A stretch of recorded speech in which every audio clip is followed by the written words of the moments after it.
What really happened with your host, Mike Rivero. The history the government hopes you never learn. Here is your host, Michael Rivero. And aloha, America. Welcome to our show. It is Monday, February 18th, 2019, start of a brand new week. And it's also President's Day, which is the day where the president comes out of the Oval Office. And if he sees his shadow, you get no tax refund. And as a matter of fact, Claire and I were at the store the other day, and we saw this young couple talking to a salesman, and they said they were planning on using their tax refund this year to buy some new kitchen appliances, and the salesman said, well, the toasters are right over here. So we've got a lot to talk about today. In fact, the talking points list is very full. So I'm going to ask that you only call in if you have something relevant to contribute, not just to hear your own voice on the radio. The phone number is 800-313-9443. Mike is in the control room. Let's get right on into it.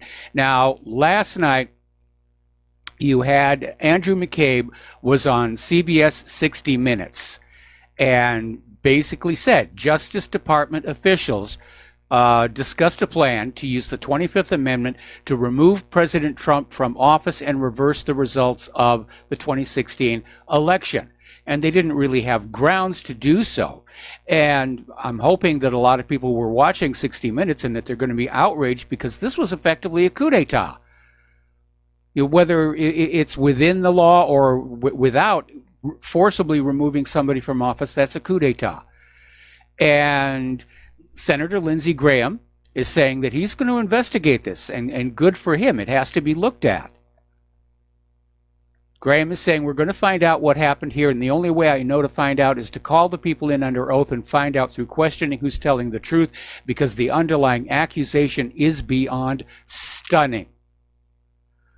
And of course, the senators out there saying that an investigation into the FBI is not going to further damage the Bureau's credibility. My postscript to that is they have none left anyway. But here is something for all of you to realize.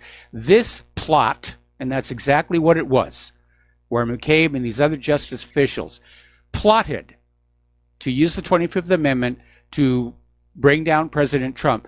That's the deep state. That's the deep state in action. So if you ever had any lingering doubt about that deep state, that was it.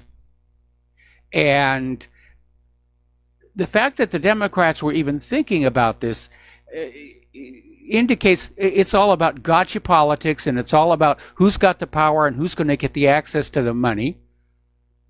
And they were out there to remove a duly elected president of the United States. Now, the 25th Amendment was originally created to deal with a president who was too ill to carry out his duties and temporarily replace him with a vice president. And of course, I'm sure that this particular coup revolved around the claim that Donald Trump was mentally ill, which, of course, is something very difficult to prove. There's no machine you can put on somebody's head where there's a red light and a green light that says sane and insane. It just doesn't exist. All of psychiatry is subjective opinion by its practitioners. So that would be a weak one. Now, here is the real shocker. Apparently, two of Trump's own cabinet officials were ready to support this scheme to invoke the 25th Amendment. This is coming out of Bloomberg and Fox News. And this came from close to testimony from the FBI's former top lawyer, James Baker, who said that the claim came from the Deputy Attorney General Rod Rosenstein. So that is just a stunner. Two of Trump's own cabinet members, and they have not been identified. But he says that McCabe and former FBI lawyer Lisa Page approached him to relay their conversations with Rosenstein, including their discussions of the 25th Amendment scheme. Now, obviously, it did not move forward, and there may be a couple of different reasons. One reason may be that they didn't get enough people on board. Now, one report said that Vice President Pence was approached. Pence is denying it. They may simply have not gotten enough people on board to do it, or they may have realized, especially after all the violence that was in the streets following the 2016 election, that taking Trump out through the 25th Amendment might trigger a revolt in this country. It makes the deep state too visible, and it already has here. Now, former CIA officer and whistleblower Kevin Shipp says the reason for all the crime and treason at the FBI and the Department of Justice all boils down to one thing: the Clintons' so-called charity. And Shipp is saying Hillary Clinton was running and still runs a global financial criminal syndicate. And apparently all of these top officials at FBI and Department of Justice, they're all dirty with it. And Shipp is saying that the real reason she had this private server in her home wasn't just the email. She was using these servers to conduct Clinton financial money laundering around the world. And so, yeah, we have a criminal government is basically what it comes on down to. All right, we're going to do a shout out now to our on-air affiliates who are just now rejoining our network. And I want to spend a little time talking about this Jussie Smollett attack. Now, Jussie Smollett is a cast member of the TV show Empire.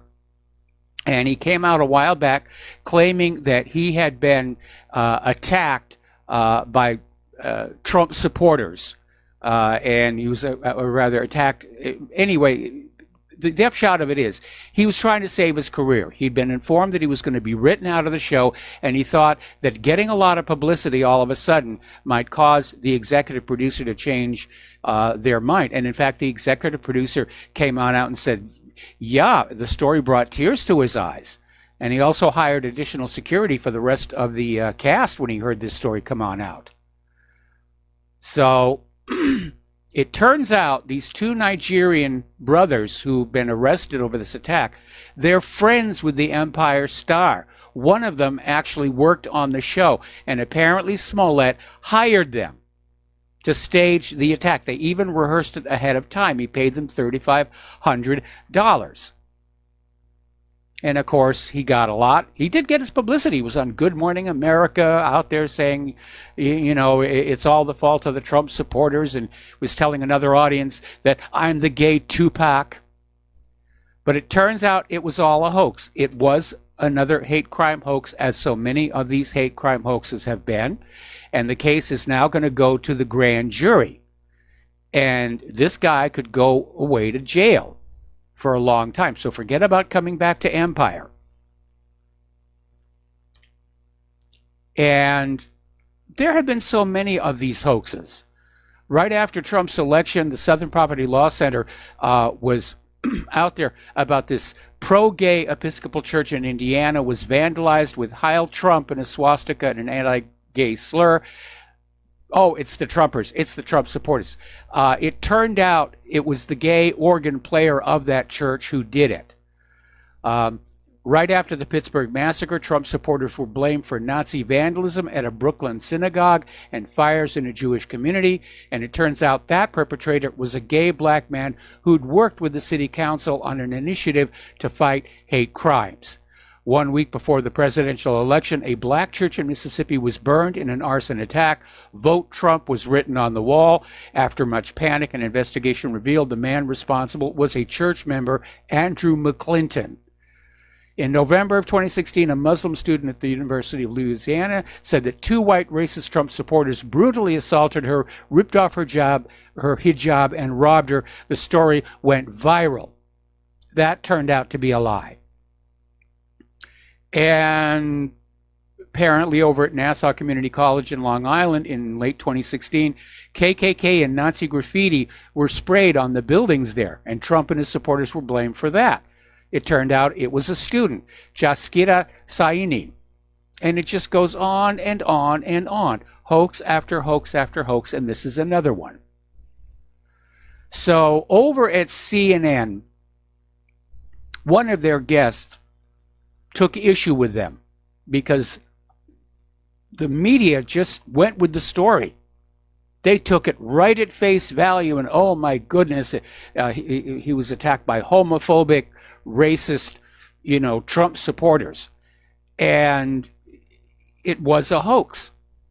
And the whole media, they're not really apologizing. They're out there trying to say, The fact that there was no hate crime, oh, that's a negative. What a shame that it turned out not to be true, which is an interesting approach. And it wasn't just the corporate media. Kamala Harris was out there tweeting, Jussie Smollett is one of the kindest, most gentle human beings I know. I'm praying for his quick recovery. This was an attempted modern-day lynching. No one should have to fear for his life because of their sexuality or color of their skin. We must confront the hate. Same thing from Cory Booker, and I think they're reading out of the same script because he too used the word lynching. To those in Congress who don't feel the urgency to pass our anti-lynching bill designating lynching as a federal hate crime, I urge you to pay attention. Well, lynching is already a murder. Okay? Alexandria Ocasio-Cortez castigated the corporate media for describing the incident as a possible hate crime. She was determined it happened, and it happens all the time. Joe Biden chimed on in saying what happened to Jussie Smollett must never be tolerated in this country. We must stand up and demand that we no longer give this hate safe harbor, that homophobia and racism have no place in on our streets or in our hearts. We're with you, Jussie. Bernie Sanders. Racist and homophobic attack on Jussie Smollett is a horrific instance of the surging hostility towards minorities around the country. We must come together to eradicate all forms of bigotry and violence. They all got sucked in. It played to their agenda. It was what they wanted to see. Nancy Pelosi had put out a tweet saying the attack on Jussie Smollett was an affront to humanity. She's already deleted that. All right, let's take a phone call from Bill in Wisconsin. Aloha. Welcome to the show. What's on your mind? Well, there's a lot of things on my mind. That Smollett thing, the minute that it was reported on national news, I knew it was phony. Okay? You know, just the gut feeling. The other thing, when Trump signed, the bill and for the funding of everything on Friday, but said we're going to an emergency. He had previously stated, you can go back and check this, when they had another one of those intervening funding bills. This is the last time that I'm going to do that, he says. I'm never going to do that again. So he did it again. He did what again? Pardon? He did what again?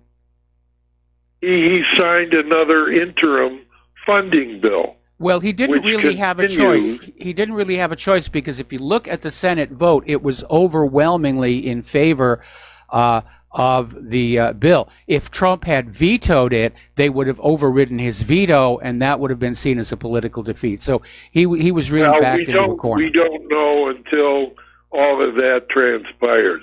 No, looking at that Senate vote. Prior to yours. No, listen to me. Listen to me. Listen to me.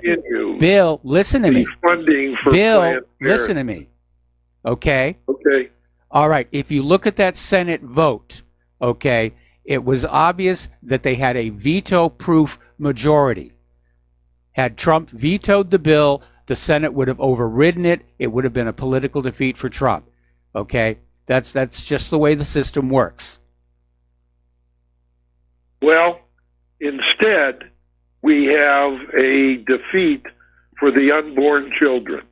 We have a continuation of the funding for Planned Parenthood. Yeah, okay? I'm not happy about that. And who knows what else is in that 800-page sucker that he signed. Again, Nancy Pelosi, let's sign the bill and then let's see what's in it. Yeah, that's getting to be a bad habit. Exactly what's in it. All right. Well, listen, Bill, thank you very much for the phone call. We're going to let you go and get on back here to the news because we have a lot to do of it here. Anthony Weiner is a free man, sort of. He's still under supervision, but he got an early release. And apparently he has to spend a few more months under federal supervision before he's completely in the clear. But he's basically out there, and where he was was actually more of a hospital than a prison. He was actually in a clinic for treatment of his sex addiction here. All right, we're going to take another phone call. Frank in North Carolina. Aloha. Welcome to the show. What's on your mind? Well, Mike, I heard that Al Sharpton, you have to confirm this for yourselves out there, but I heard that he's come out and basically said, look, this is a staged event. This guy needs to pay for it criminally. And you know what? That's smart on Al, on his part, because that's really the only way to diffuse a situation like this, yes. tactically speaking, if you're on the other side. So that's the quickest way for them to make it go, is just make this guy make an example of him, say we're not going to tolerate it. But fortunately, for our side, tactically speaking, most of them are not going to do that. They're just going to keep pushing it like it really happened. So that's all I got. Thanks. Well, thank you very much. And it's amazing to see the corporate media is still out there trying to find some way that they can rescue the narrative from this. But I just confirmed, Al Sharpton says Smollett should face accountability to the maximum, and that would be 3 years in prison. And I understand the guy, and here's the irony. He didn't do it for political reasons. He didn't do it to go after Trump. He didn't do it to incite race hatred. He was just trying to not get written off the show. He wanted to keep his acting gig. That was it. That was his entire motivation. And we have had so many of these hate crime hoaxes. Somebody does need to be made an example of. And I'm sorry if it turns out to be Jesse. But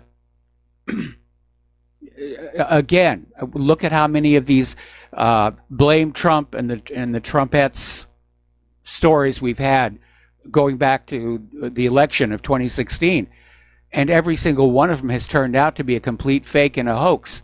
And the corporate media, when the story first comes out, oh my goodness, Trump supporters do this.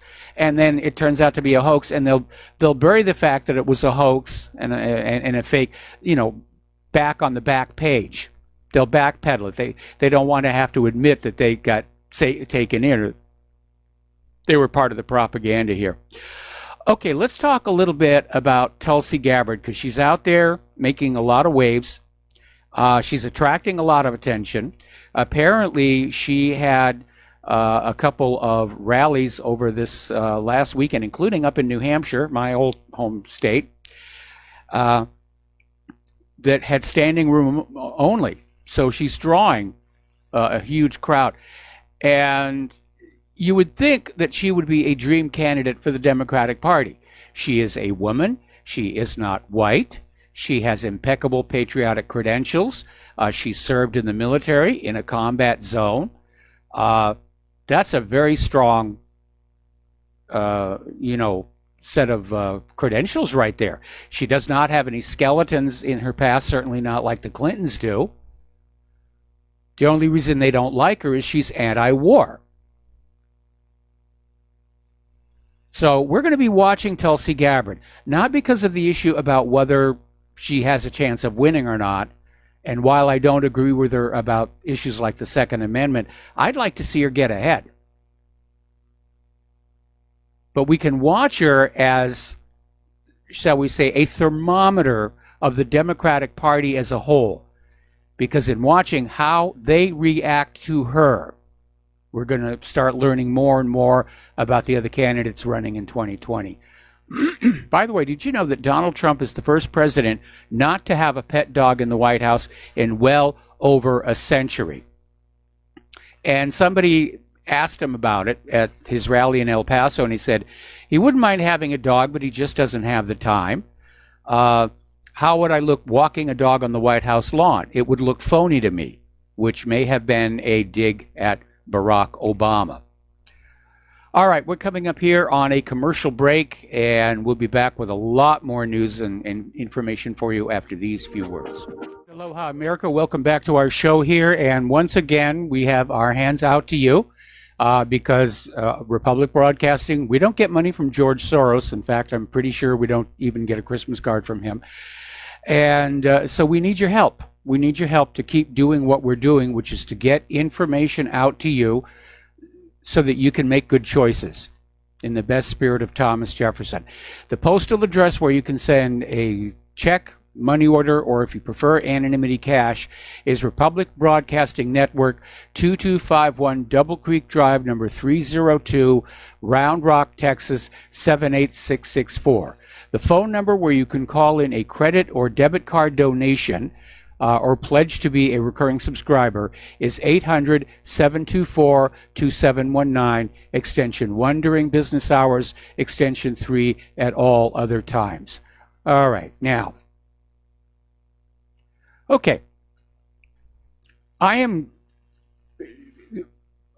surprised at how the Democrats are still focused on the MAGA hats. And apparently over at the Washington Post, they have a columnist, Matt Sears, who's also a professor.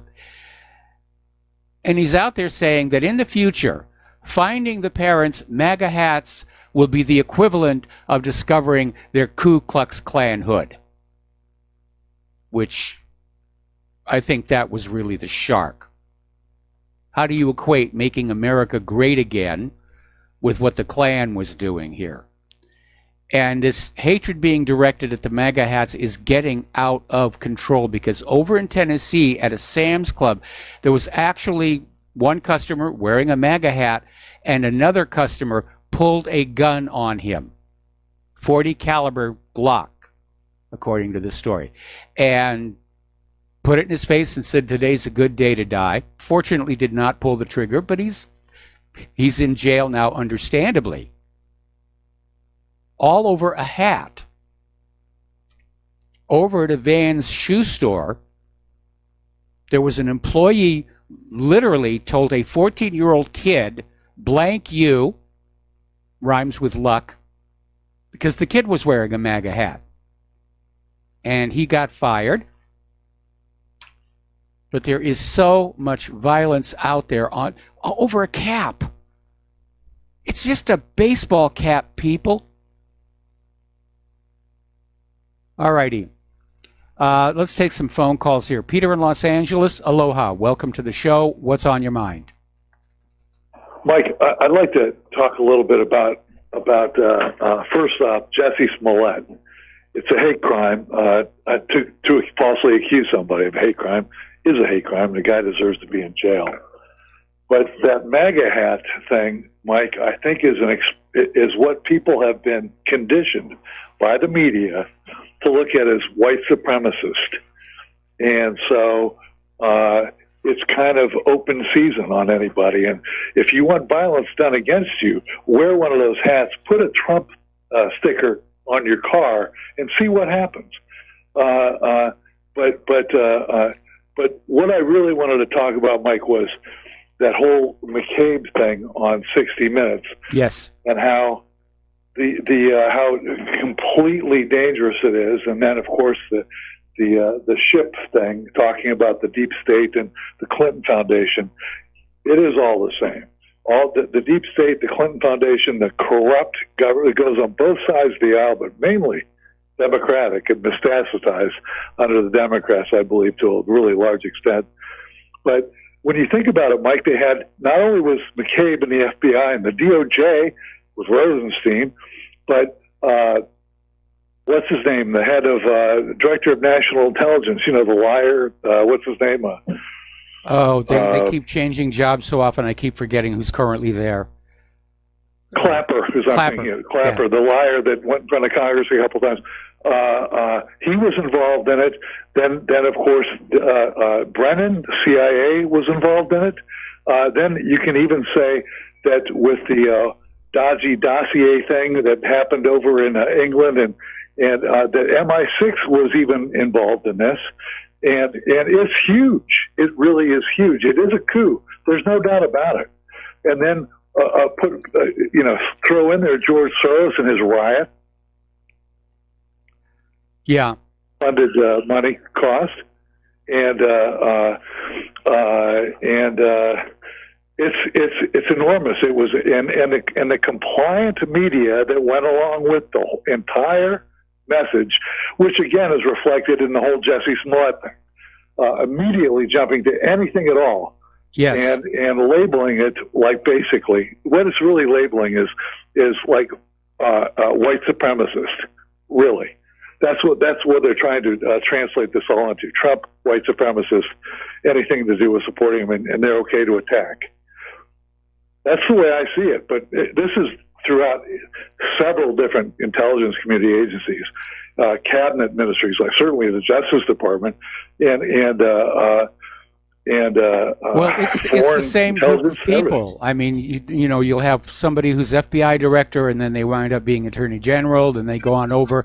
It's the same clique of people, just changing jobs constantly. Anyway, Peter, got to let you go. Got to take a break for commercials. Got another caller waiting on the line, and we will be right back. And aloha, America. Welcome back to our show here. We're going to go back to the phones here to Joe in Tennessee. Aloha, Joe. Welcome to the show. What's on your mind? Well, it's interesting that somebody pulled a gun on somebody wearing a MAGA hat here in Tennessee, because I wear mine all the time, and I always get good reactions, except usually it's older women, white women, that give you the, like, horrified stare. But I get, especially, you know, we don't have too many black folk around here, but they're actually friendly about it. I get a lot of guys going, hey, I like your hat, or nodding or smiling. So the whole racial thing behind it is just the cloak, once again, by the left, to try to cloak political opinion that they don't like as racism, and then to try to, you know, to stir it up so people won't wear the hats because they're embarrassed, they don't want to be called racist. But I think a lot of black people see through it, that it's just a ploy of the leftist socialist communists. And that's the way I feel about it from experience wearing it. Now, if I wore it in downtown Baltimore, I don't know what would happen, but, you know, it might be a little different than being out here in Tennessee. But I don't know.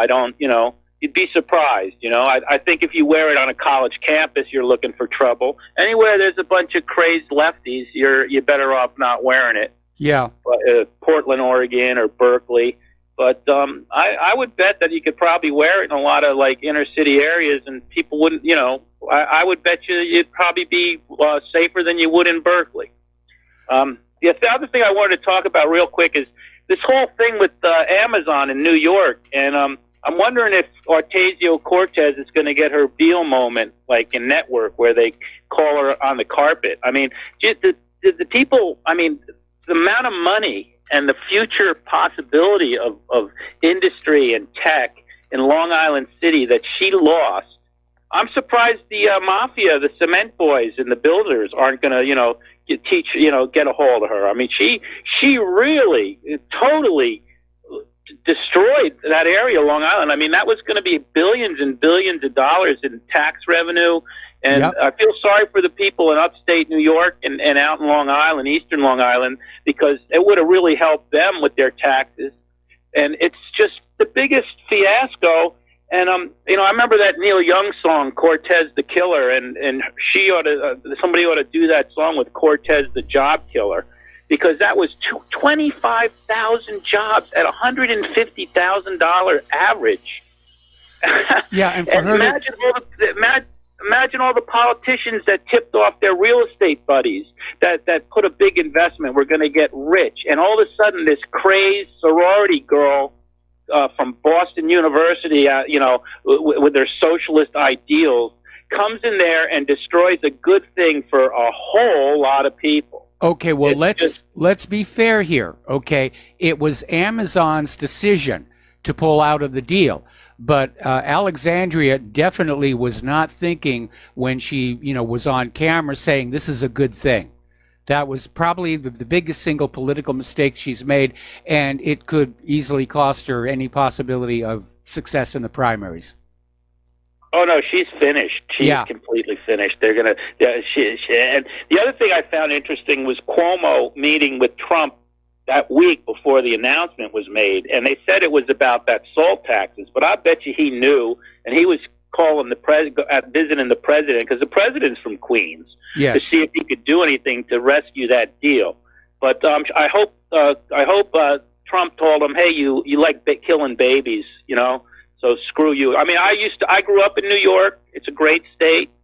But, you know, Cuomo used to go around and say, if you're against abortion, I don't want you in my state. Or if you like having guns. I don't want you here. Well, people have taken him on that word, and they're all leaving his state now, and he doesn't know what to do. And really, I don't dislike New York, but any people, if you can tolerate a governor like that does that to your friends and family and chases people out because of their political ideas. And I just love to watch it fall apart. And that's what's going to happen. This Amazon thing, it could have been, the future potential. I mean, how many businesses and startups? It could have been the Silicon Valley of the East Coast, and they blew it.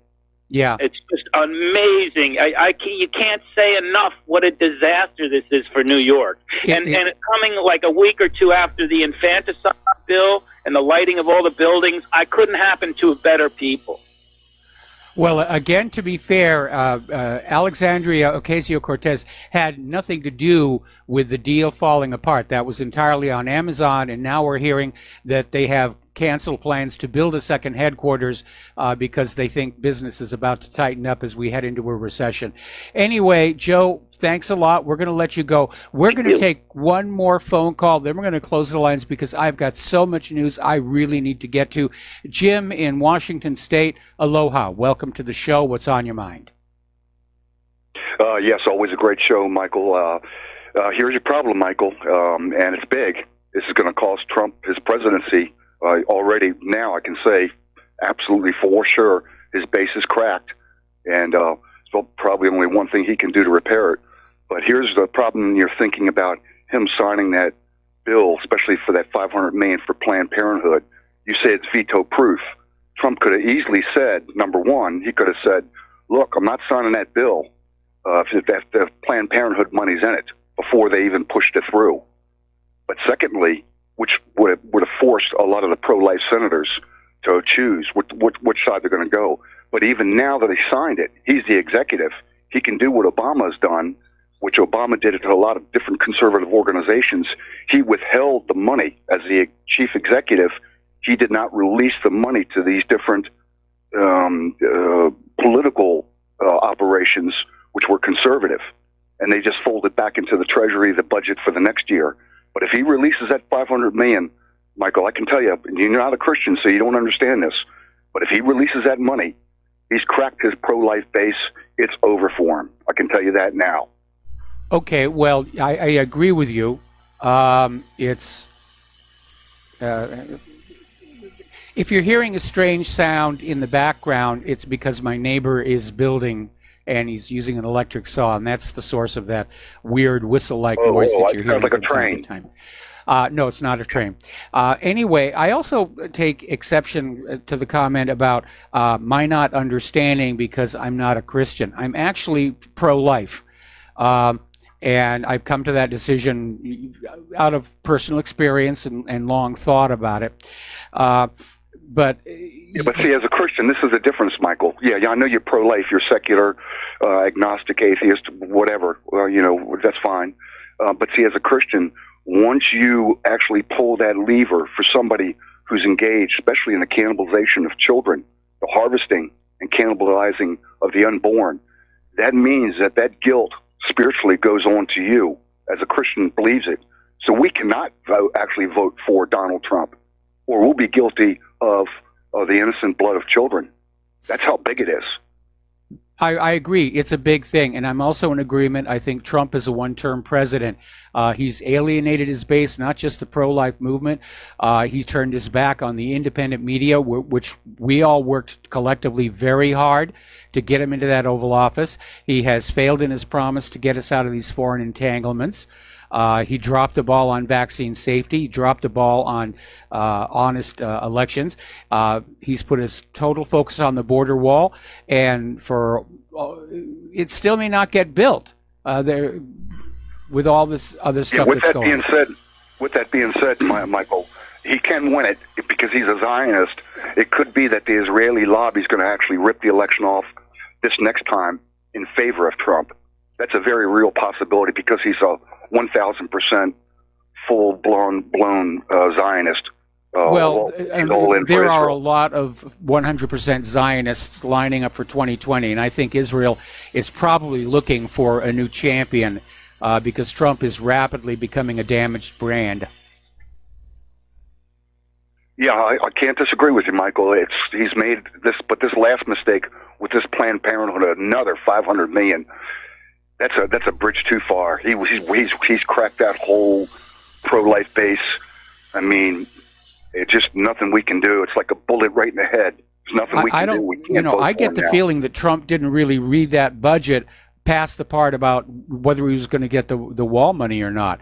I mean, that budget was 800 pages, and we are already hearing from insiders that Trump doesn't like to actually read legislation or reports. He'll let his staff summarize them, which means the staff can spin it to suit their own personal agendas, and everybody's got an agenda. Now we're finding out 2 of his own cabinet members were on board with that 25th Amendment stunt. Yeah, and not only that, his advisors, Michael, the people around him, which advisor told him, look, it's okay to go ahead and give Planned Parenthood another $500 million? Who did that? That killed his presidency. As soon as he signed it, he signed his own presidential death warrant. Yeah. And I don't even think the guy even realized what he did. Always a I don't great think show, he did. Michael. You got a lot of it. Go ahead. Yeah, I don't think he did. Anyway, listen, I got to let you go. I've got a lot of news, and I really need to get through it. So thank you very much. And we're going to close the phone lines now for a while. If I get through the majority of this news by hour 3, we'll reopen the phone lines there as well. But for right now, I just want to focus on getting the news out here. Okay, over in Syria, the military situation is escalating in central and western Syria. So much for the drawdown, and it's calming on down here. But the Syrian Arab Army, backed up by the pro-government militias, launched a scale combing operation in the deserts of Damascus, Deir ez-Zor, Raqqa, and Homs. And another growing point of instability in the so-called Idlib de-escalation zone, is the so-called Idlib de-escalation zone. During the past 3 days, the Syrian Arab Army and Hayat Tahrir al-Sham-led forces are constantly exchanging artillery strikes and even sporadic force-on-force clashes here. So Russia is sending mixed signals about the agreements regarding the situation in the Idlib zone by Turkey, Russia, and Iran. And Kremlin spokesman Dmitry Peskov said there's a need to make steps aimed at clearing Idlib from terrorist groups, but noted that this does not mean a military operation. So that's going to be a little bit tricky. Here's where it gets interesting. Colonel François-Régis Laguerre, who's been in charge of directing French artillery supporting the Syrian Democratic Forces, who are neither Syrian nor democratic, he's now facing punishment after making critical remarks regarding the U.S.-led coalition operation against ISIS. And the reason he's in trouble is that Colonel Laguerre openly admitted the coalition is not hurrying up to defeat ISIS, and that this had resulted in an increased death toll among civilians as well as increasing levels of destruction. The U.S. does not want ISIS to be wiped out completely because look at all the counter arguments to Trump's stated withdrawal. ISIS is still a threat. ISIS is still out there. Memo to the forces over there in Syria, back off on ISIS, let them get on back together because we need them to resell a new Syrian war. And we may be looking at a major escalation. Over in the Washington Times, they had this headline story, and this is pure Bex. Assad has used chemical weapons 300 times since the Obama Red Line. And they're citing a report from the Global Public Policy Institute, which is a European think tank based in Berlin.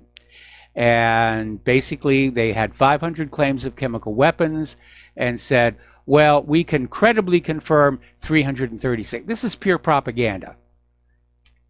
As we've explained before, Assad does not need to use chemical weapons. First of all, Assad surrendered all of his chemical weapons with that deal that Russia brokered. And all of Syria's chemical weapons were destroyed, and international inspectors watched them all go.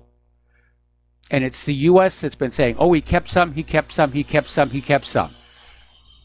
This is just more fakery. Assad does not need to use chemical weapons. He's winning the war.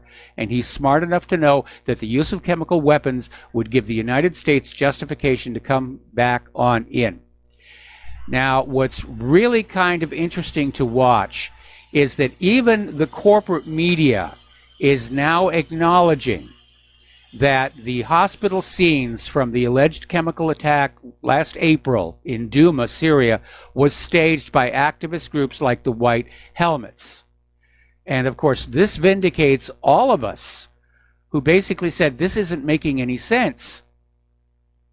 It's not making any sense. Assad has no reason to do this. And we were all being called conspiracy theorists and, other dismissive names here. But now, even they're having to admit that, yeah, we were right and they were wrong. And it's kind of entertaining watching how they're trying to salvage the evil Assad message. Because people are looking at what happened in Douma and they're wondering, is it all been fake? And yeah, it's all fake. Everything that angers you to support a war is a lie. Look at all these countries the United States is in right now. 38% of the countries on Earth the U.S. is militarily involved in. You tell me which one of them actually attacked us.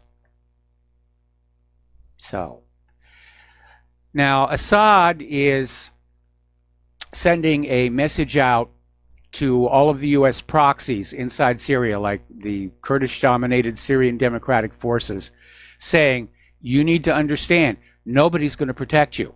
When the United States leaves, that's going to be it.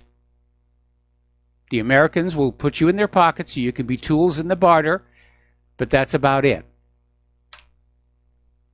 Now, Russia is coming on in saying it's time for the Syrian Kurds to begin a dialogue with Damascus and basically say, let's work this out peacefully.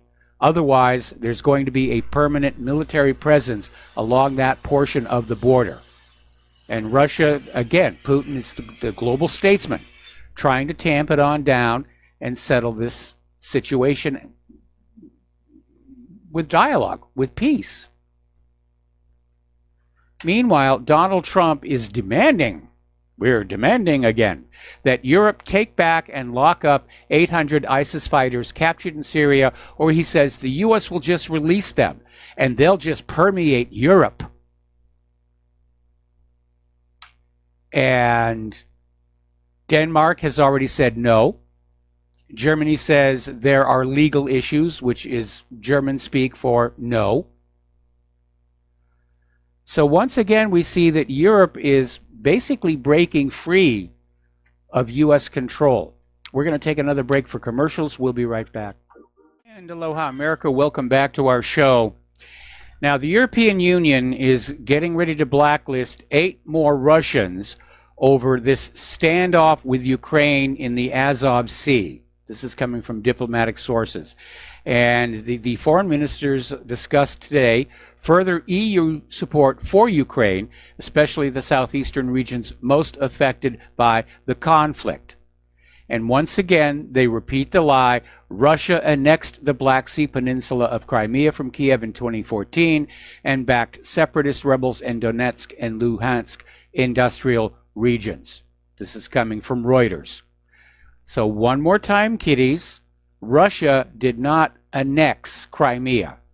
Following the U.S.-backed coup d'etat in Kiev that drove Yanukovych from power and installed Poroshenko, the Crimeans held a referendum about seceding from Ukraine, since it was obviously no longer their government in Kiev. The referendum passed overwhelmingly. Then the Crimeans held a second referendum about merging with the Russian republics. That, too, passed overwhelmingly. All of this is perfectly compliant with the United Nations Universal Declaration of Human Rights. But corporate media is here to sell you lies and illusions. Oh, Russia took Crimea, those evil Russians. Who is it who's doing all the invading all over the globe? Who went into Iraq? Who went into Afghanistan? Who went into Syria? Who went into Libya? Who is currently operating in 39% of the countries of the entire planet. It's not Russia. Now, one mistake I think Russia has made is they apparently still have not released those 24 Ukrainian sailors who basically sailed through the Kerch Strait into the Sea of Azov without following the Russian protocol. It was a deliberate and obvious provocation. But I think Russia would be well advised to return them and at least defuse that part of the situation. Down in Venezuela, and by the way, Trump is up there talking about Venezuela right now and has been for quite a few minutes at his latest rally here. So the U.S. is ratcheting up pressure on Maduro, sanctions on some of his top security officials and the head of the state oil company, as well as the plans to airlift over 200 tons of aid to the Colombian border, which I understand has already arrived in defiance of Maduro. Now, these planes are technically in Colombia, and supposedly this aid, which I think is probably, as Maduro thinks, guns, ammunition, bandages, and so forth, will be smuggled across the border. And meanwhile, Venezuela has received 933 tons of aid from its known allies. Most of this is medical aid, prenatal vitamins, and 25 million euros worth of humanitarian aid delivered to Puerto de la Guara, Venezuela. All right, we're going to take a break for station identification. We'll be right back. Aloha, America. Welcome back to the show. Here we're talking about Venezuela, and Maduro is still out there talking tough, saying that Venezuela's armed forces are ready to slaughter American invaders. This is shaping up to be another Vietnam. Meanwhile, the United States insists it is going to be able to convince the Venezuelan military to abandon Maduro and slide on over to support Guaido. All of this, of course, is propaganda. Truth is always the first casualty of war. But again, we know that the United States has been lusting after Venezuela for a very, very long time, and things are getting very tense down there. Global commodities firm Trafigura has decided to stop trading oil with Venezuela due to the U.S. sanctions on the OPEC nation's energy sector. Russia's Gazprom Bank is freezing the accounts of Venezuela's PDVSA. I'm surprised that Russia did that, but it could be that Russia is getting ready to trade for Venezuela's oil in some other currency than the U.S. dollar. Now, what is really important here, this is another war for oil.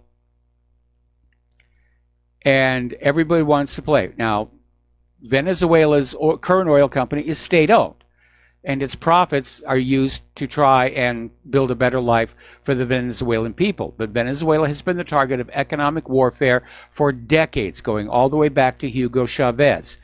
And Donald Trump just now was making the point about how Venezuela used to be rich, but now they're so poor, without mentioning that that was an intentional policy by the United States, which likes to weaponize currencies and banks. But apparently there is another prize at stake here, and it's to the east of the Orinoco heavy oil fields where all the oil companies are now operating. There are huge oil reserves of a disputed area straddling Venezuela, Guyana, and Brazil. It's called Guyana Essequiba, and some geologists believe the Essequiba region and its offshore could contain the world's largest reserves of oil of far better quality than the heavy Orinoco crude of Venezuela. But because of all the hostility and the fact that the area is disputed, the exact extent of the oil is not yet known. But there's a... Okay. All right. Now then, as you know, Mike Pompeo is already out there with the big lie to sell you the war with Venezuela. We got to go on down there. You know, Hezbollah is down there. Why would Hezbollah be in South America? So, It is. It's Saddam's nukes all over again. Maduro has Hezbollah. Maduro has Iran. Maduro has a Death Star. They're just going to keep on laying it on. This is just another in a long list of U.S. coups against democracy, going all the way back to 1846 when the United States invaded Mexico and captured Mexico City. In 1903, the U.S. engineered Panamanian independence from Colombia and then gained sovereign rights over the zone where the canal would later be built. In 1903, again after the Spanish and American War, Cuba and the U.S. signed a treaty allowing near total U.S. control of Cuban affairs. That's back when the U.S. established the naval base at Guantanamo Bay. The U.S. Marines repeatedly intervened in Central America and Caribbean throughout the first quarter of the 20th century, often to protect U.S. business interests, just as Smedley Butler said was the case here. 1914, U.S. troops occupied the Mexican port of Veracruz for 7 months in an attempt to sway developments in the Mexican Revolution. 1954, Guatemalan President Jacobo Arbenz is overthrown in a CIA-backed coup. 1961, of course, we all remember the Bay of Pigs was an attempt to overthrow Fidel Castro. That one fell flat on its face. Not all of these attempts are successful. 1964, leftist President João Goulart of Brazil is overthrown in a U.S.-backed coup that installs a military dictatorship that lasted until the 1980s. 1965, U.S. forces land in the Dominican Republic to intervene in their civil war. 1973, we've talked about this one before, a U.S.-supported military coup overthrows the democratically elected president of Chile, Salvador Allende. And he's replaced by General Augusto Pinochet, who imposes a brutal military regime and embarks on a U.S.-guided program of extreme economic privatization and deregulation. It is later seen as the laboratory for what became known as neoliberalism. 1970s, Argentina, Chile, and allied South American nations launch a brutal campaign of repression and assassination aimed at perceived leftist threats known as Operation Condor with U.S. support. 1980s, the Reagan administration backs anti-communist Contra forces against Nicaragua's Sandinista government and backs the Salvadoran government against leftist FMLN rebels. This, of course, is wherein the Clintons came in. Iran-Contra, all the gun and drug running. That's where that was happening here. U.S. forces invade the Caribbean island of Grenada after accusing the government of allying itself with Cuba. That was a very thin excuse. The real reason they attacked on that particular day was to distract everybody from the barracks bombing in Beirut, Lebanon, which had happened just the day before. 1989, U.S. invades Panama to oust strongman and rogue CIA agent Manuel Noriega. His mistake was that he tried to blackmail the Bush family over the fact that they were using Panama for refueling for their little airplanes going from Arkansas down to Nicaragua and back. Guns one way, drugs another. 1994, a U.S.-led invasion of Haiti is launched to remove the government installed by a 1991 coup that had ousted President Jean-Bertrand Aristide. The invasion restores Aristide, who was later overthrown again by a U.S.-backed coup in 2004. Come on, guys, make up your minds. 2002, Venezuelan President Hugo Chavez is ousted for 2 days in a U.S.-backed coup before retaking power following a massive outpouring of popular support. 2009, Honduran President Manuel Zelaya overthrown by the military in a U.S.-supported coup. That's where this list ends, but obviously we've seen coups since then, such as Ukraine and such as what's being attempted in Syria and was accomplished in Iraq. All right, we're going to do a shout out now to our on-air affiliates who are just now rejoining our network. And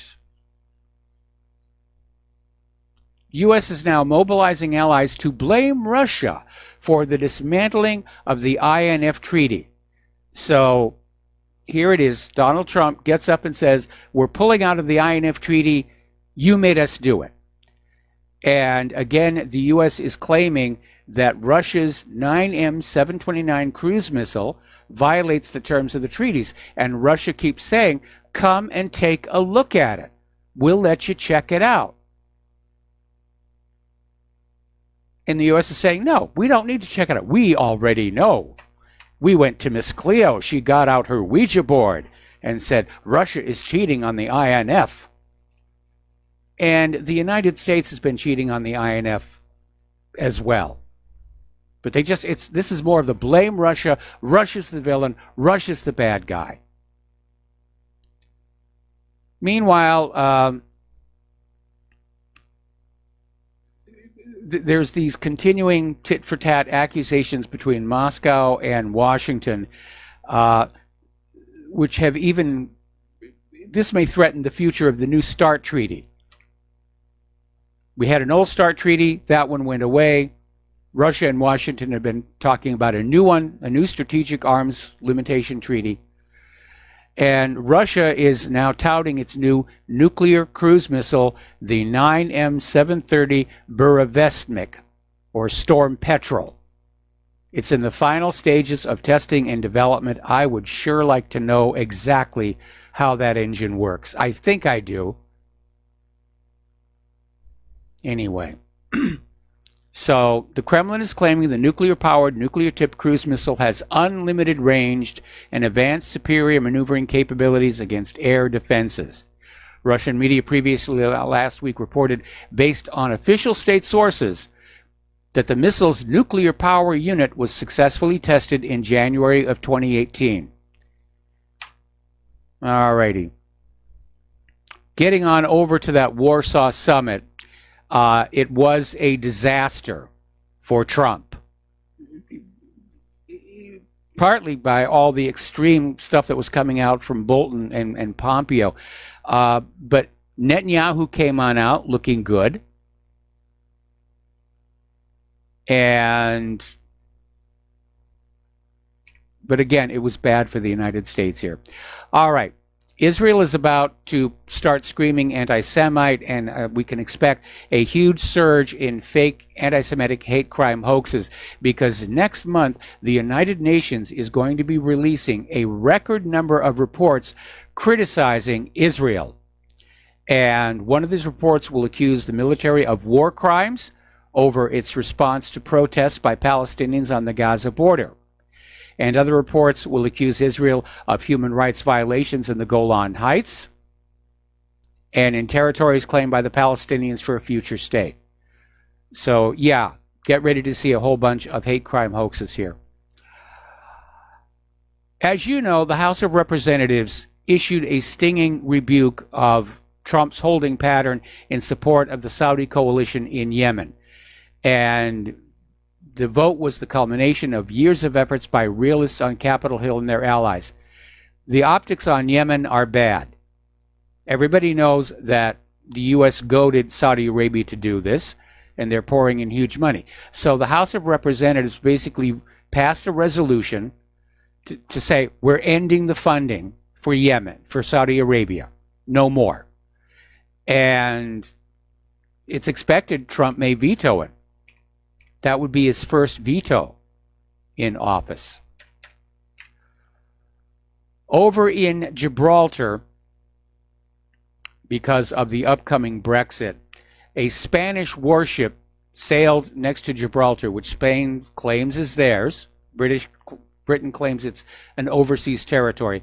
And the Spanish warship ordered commercial vessels to leave Gibraltar waters. That is going to provoke a diplomatic backlash, and I don't think it was appropriate for Spain to do that. I think they should have settled for a freedom of navigation exercise. And the world has one more flashpoint to worry about now, and that is Pakistan versus India in an argument over Kashmir. And apparently there's been another ongoing gun battle in Kashmir. 7 people, including 2 armed rebels and 4 Indian Army soldiers, have been killed. Now, this is just days after 42 Indian security personnel were killed in a suicide blast, the worst such attack in 30 years of Kashmir conflict, which is raising the possibility of open war between these two, and I should remind everybody, they are both nuclear armed. They're also not signers to the Nuclear Non-Proliferation Treaty.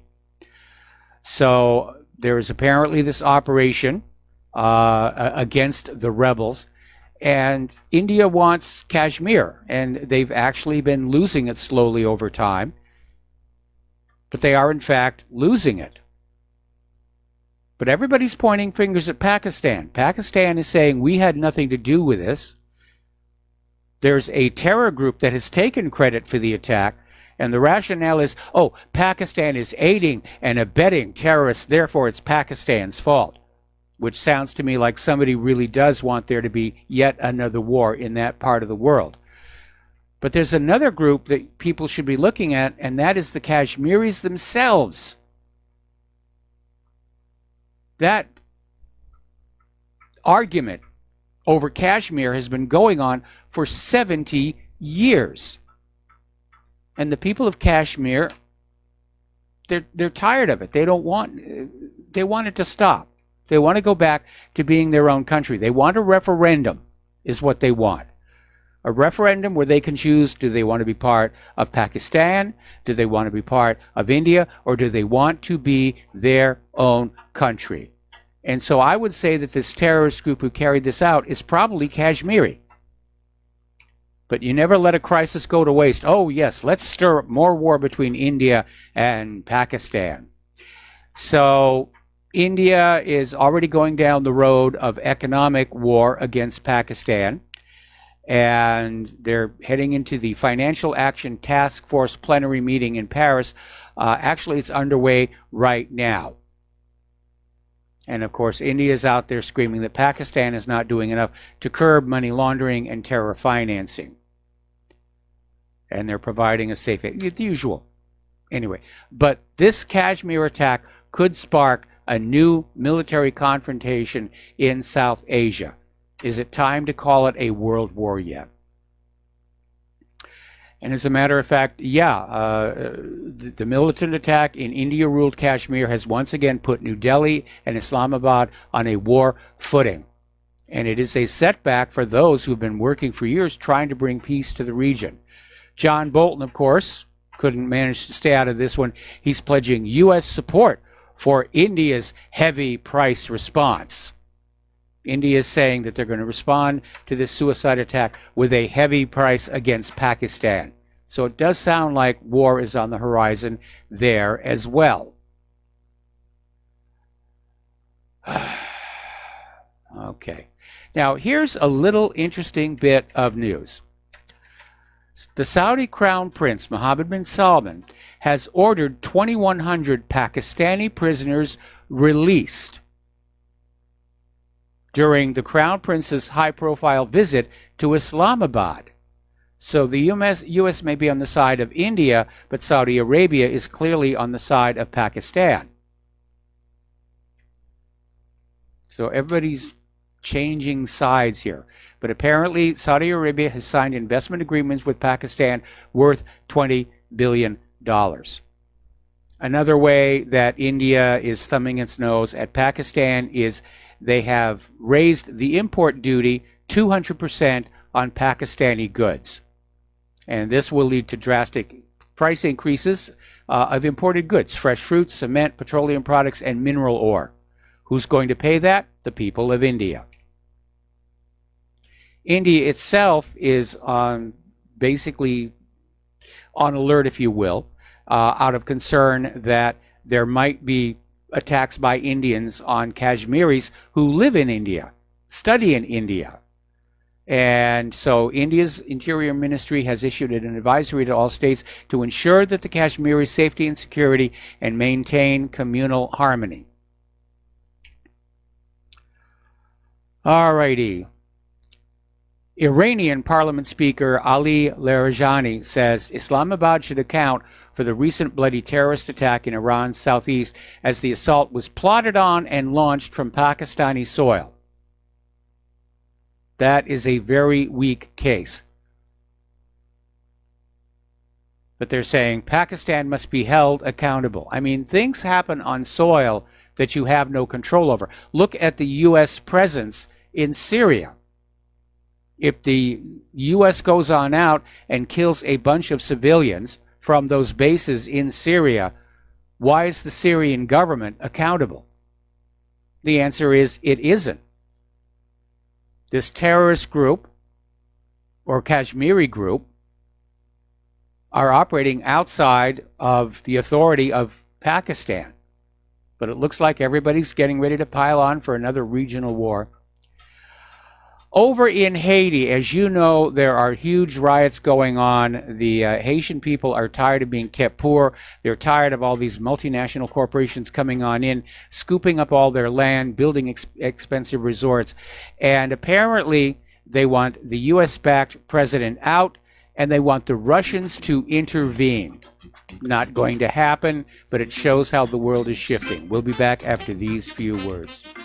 And aloha, America. Welcome back to our show. Okay, because of all the unrest in Haiti, the U.S. State Department has urged all American citizens out of the country and issued a do not travel advisory due to the crime and civil unrest. Well, they made a mess of that place. All right, so let's talk about the economic news. As you know, today being President's Day, the banks and the stock market are closed here. But we are seeing more and more indications that we are heading into a recession. And one of the red flags is that subprime borrowers are defaulting on their loans. Why do we even have subprime borrowers? Did we not learn anything back in 2008? That's what I want to know. Well, Wall Street didn't learn anything. They didn't have to. You know, except for Lehman Brothers, and they're gone now. But the U.S. government stepped on in true fascist economic fashion and bailed out the banks and Wall Street on the backs of the American taxpayers. So, of course, Wall Street's going to say, well, yeah, let's do the subprime thing again. You know, more money. If it all falls apart, you know, our buddies over in the government, they'll save us again here. Right now, the majority of small business owners think the recession is coming this year. And again, there are many indicators. So this leads to the question, what happens when more quantitative easing fails to reverse the recession? Well,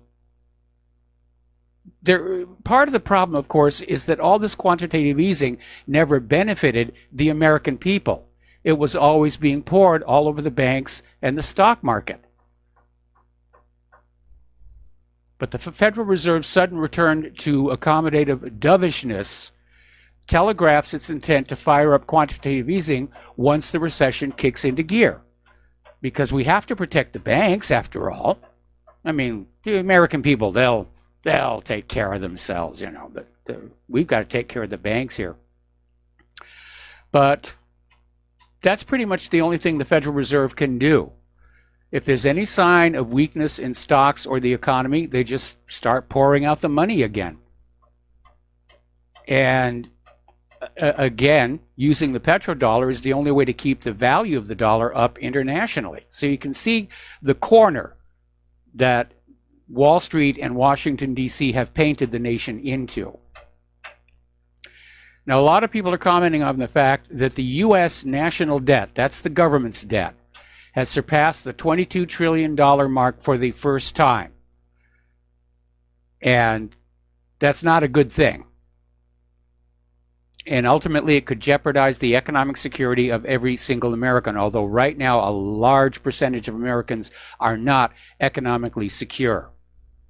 Now, that $22 trillion debt is the known accounted for debt, if you will. Behind that are the unfunded mandates, and they go up over 100 trillion. Then you have all the state debt, then you have consumer debt, and it's all because of this private central banking system that just creates money out of thin air and loans it into circulation at interest, and it's a mechanism of enslavement. It's a mechanism to transfer the real wealth of the nation out of the pockets of the people whose labor creates that wealth and into the pockets of the bankers here. Supposedly, trade talks with China are about to resume, but it's getting really kind of testy because the U.S. is confronting China in so many other areas. You have, first of all, the trade war. That's in the headlines. Then you've got the U.S. pushing back against the bases the Chinese are building in the South China Sea. You've got the U.S. Navy is sending ships provocatively close to them. And right now, this confrontation between the U.S. and China spreads all the way from Greenland to Argentina. And apparently, the Trump administration succeeded in turning back a Chinese plan to help bankroll and build 3 airports. And the Pentagon is actually offered to invest in Greenland's airport infrastructure. So China's trying to make deals. And now the U.S. is openly interfering with those deals. That's not going to make China happy at all. And my concern here, from where I sit, is the United States is an empire in decline. Wrecked. A really great nation through all of their corruption and bad judgment, that they may just sort of lash out in all directions. And that'll be a bad day. Got to take another break for commercials. We'll be right back. And aloha, America. Welcome back to the show here. And we're talking about the economy, but I want to back up here to the Jussie Smollett case. Because the Chicago police are saying the investigation has shifted. They want another interview with him. And it's, again, interesting to see how the corporate media that first ran with this story unquestioningly is dealing with this. And some are now saying, well, we're going to withhold judgment till more facts come in. Others are not even reporting the possibility this is a hoax. And they still, the 2 guys who quote unquote attacked Jussie Smollett told the police that they were all friends and that he paid them $3,500.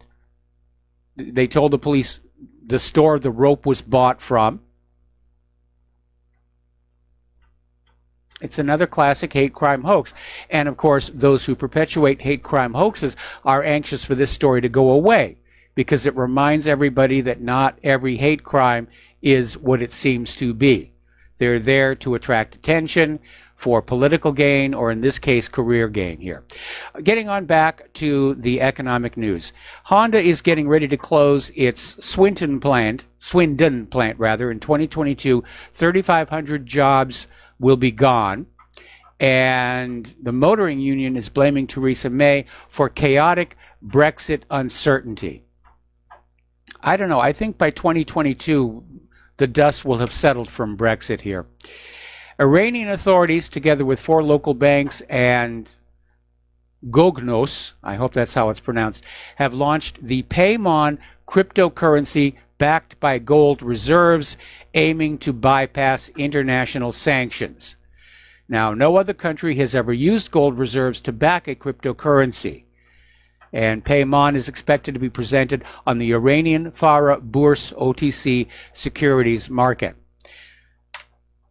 Okay, Germany is standing firm on the Nord Stream 2 pipeline project, saying there's no way back. I mean, much of it has already been built. It's not like they're going to say, oh, the deal's canceled, let's go rip up the pipeline.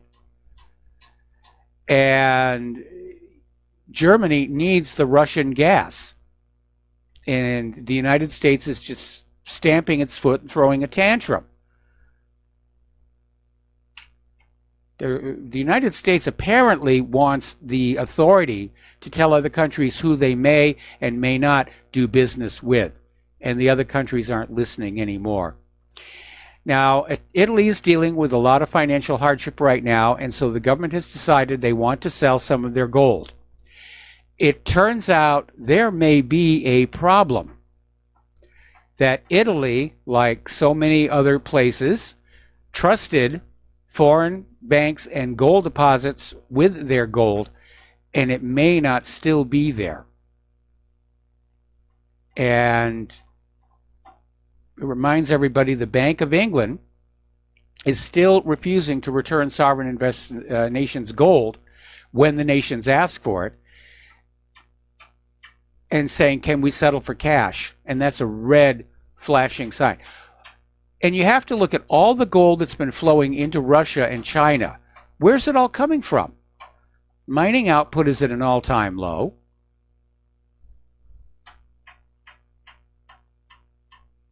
Did somebody really succeed in robbing Fort Knox? And remember, Fort Knox has not been audited.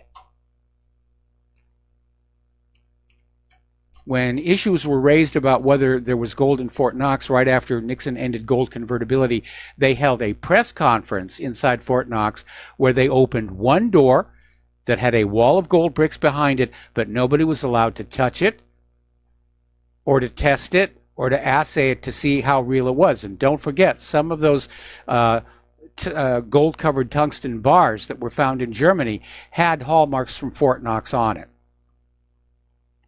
All right. Let's turn to immigration and refugees. The situation there is getting very tense. Down in Texas, the border agents keep catching rapists, child molesters, and gang members, but the Democrats just don't care. Now, apparently, last week, U.S. Border Patrol agents in the Rio Grande Valley apprehended a Guatemalan illegally crossing into the U.S. He had a prior conviction in New Jersey for sexually assaulting a child. That same day, they also caught a Salvadoran who turned out to be a member of the violent MS-13 gang. The next day, they caught another Guatemalan who was a member of MS-13. Now, interestingly enough, last night, Claire and I watched this documentary on TV about MS-13, and I was rather surprised to find out it originated here in the United States of America. And, of course, it's one of just many gangs that plague our inner cities, but it is the most violent. And, of course, Trump made them stars in his State of the Union speech. But they are very violent, and they control a lot of drugs, and they're bad for the community. And apparently they spread from the United States down into Central America. And now they're starting to come on back. In fact, the presence of MS-13 in some of those Central American countries is stated as being one of the reasons all those Central Americans want to come to the United States. All well and good, except we have MS-13 here in the United States. So I'm not sure if that makes much sense. Ultimately, this is probably going to wind up in the United States Supreme Court. And it may be that the people filing all these legal challenges know they're ultimately going to use, but it can take years to get a case all the way to the Supreme Court unless it's agreed to be fast-tracked. And that means years more of open borders and illegal immigrants pouring on in. Now, remember what I said to that caller earlier, Trump may not get his wall after all, because his emergency declaration was counting on Defense Department money, which was supposed to be unallocated and not being spent. But apparently there wasn't that much of it. So Acting Defense Secretary Patrick Shanahan said this weekend he will make the final call on the $3.6 billion in military construction money that President Trump wants to build his border wall. And he shot down the notion of raiding any funds meant to build or repair housing for troops and their families. So Republicans are starting to get upset that certain key military projects on which they are politically dependent might see budget cuts. And that's going to put the Republicans in a bit of a bind because they support stronger military and a stronger southern border. And now, because of the way Trump got manipulated by the Congress, the two are now diametrically opposed at each other.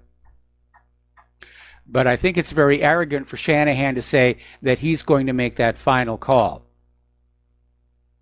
He does work for the President of the United States of America. And if he refuses to come up with the money, Trump has every authority to fire him. Now, there's a lot of bad things in the spending bill, and one of the things that's in the spending bill, first of all, there are all kinds of loopholes in there that allow local jurisdictions to deny the border be built across their border with Mexico. So it's a porous border. It's going to have more holes than Swiss cheese. And apparently there's another provision in there that makes the deportation of illegal aliens virtually impossible. Well, what are you going to do with them? They're illegal. They're not supposed to be here. If we literally have a provision in that bill that says illegal aliens can stay here and not be deported, then we've just made them legal, which is, of course, what the Democrats want. They want them amnestied or legal or however to get them registered to vote, because that is going to be their base going into 2020. Now, Alexandria Ocasio-Cortez came on out and showed us that she may be very pretty and very energetic and very young, but she's not really very sharp about history and border security, because she tried to make a comparison between our southern border wall and the Berlin Wall. And that's just completely nonsensical. It's also insulting for those who were oppressed in East Germany. All right. Now, here's a scary thought. As you know, Angela Merkel is getting ready to leave the chancellorship of Germany. But all of a sudden, there are rumblings coming along that she is being touted to replace Donald Tusk as the European Council president after the upcoming EU elections. So Angela Merkel is about to become the queen of Europe. And that means that the open border policy she'll push for that.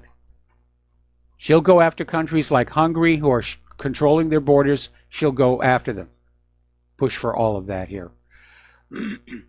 Now, Sweden's minister has compared Hungary's new family assistance measures to Nazism. And specifically what he's referring to is this idea that Swedish families, if they have and raise 4 children, they'll be free from income taxes for life. And so, Hungary, this is in Hungary. And Sweden's foreign minister, Szijjártó, basically saying this is just like in Nazi Germany, where German mothers were encouraged to have more children. And yes, it's true, they were. There was actually a medal for it. It was called the Honor Cross of the German Mother, and it came in bronze, silver, and gold. And generally they went to the wives of SS officers. But if you had 3 children, you got the bronze medal.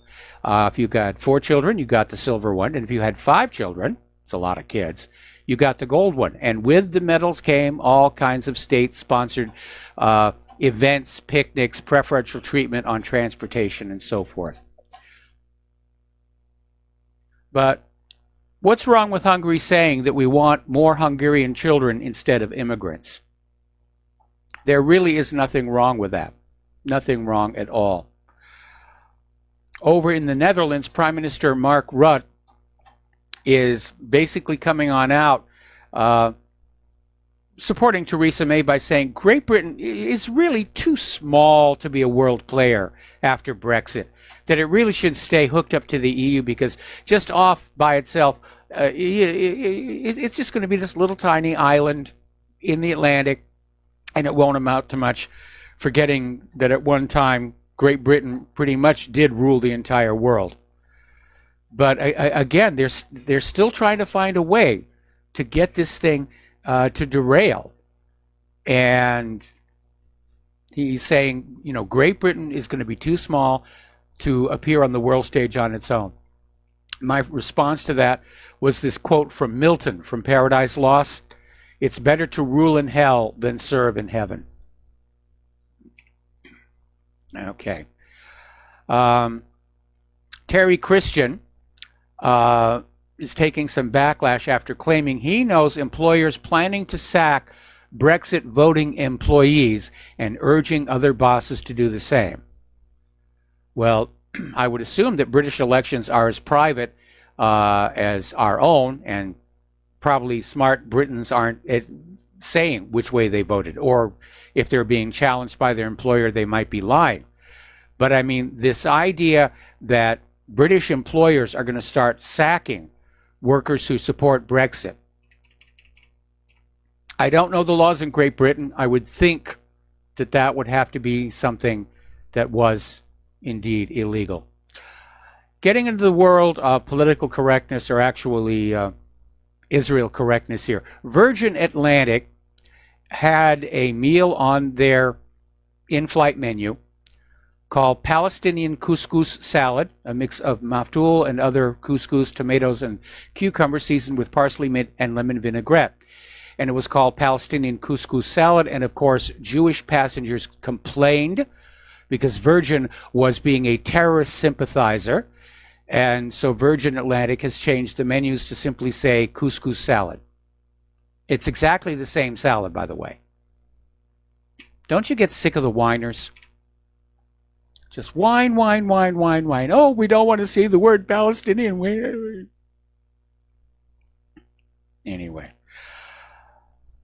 More on the world of political correctness. Former Wimbledon champion Martina Navratilova is drawing fire for comments that she made saying that allowing transgender women to compete in women's sporting tournaments was insane and it was cheating.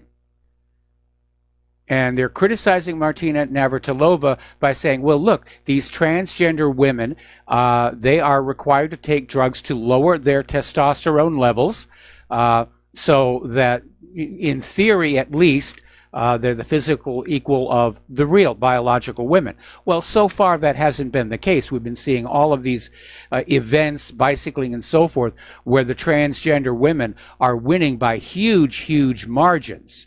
And now we have this case for this women's 800-meter champion, Caster Semenya, who is actually fighting rules regarding lowering testosterone levels. Now, this is a 28-year-old South African, and apparently she's up at the Court of Arbitration for Sport in Lausanne, Switzerland. They expect a judgment at the end of March, but if they come on out and say that transgender women are not required to take these testosterone-lowering drugs, girls are going to quit sports completely. They're not going to have a chance. There's going to be a men's division and a transgender division, and that's going to be it. Meanwhile, out in Los Angeles, their contractors must disclose if they have ties with the National Rifle Association to get city contracts. See, it started with this supporting boycott, divestment, sanctions. Now it's spreading. These city governments are going to try and control the political behavior of contractors by denying them contracts, which actually, if I think about it, that's a violation of the USA Patriot Act. To try and coerce a change in somebody's political view is defined as an act of terror. All right, we're going to take another commercial break here. We'll be right back after these few words. It would help if I turned up the volume. So, welcome back to the show. And we've gotten through most of the really important, serious news here, so we're going to go ahead and open up the phone lines. Now, police are starting to play around with a new weapon in their arsenals. It's called the pepperball gun.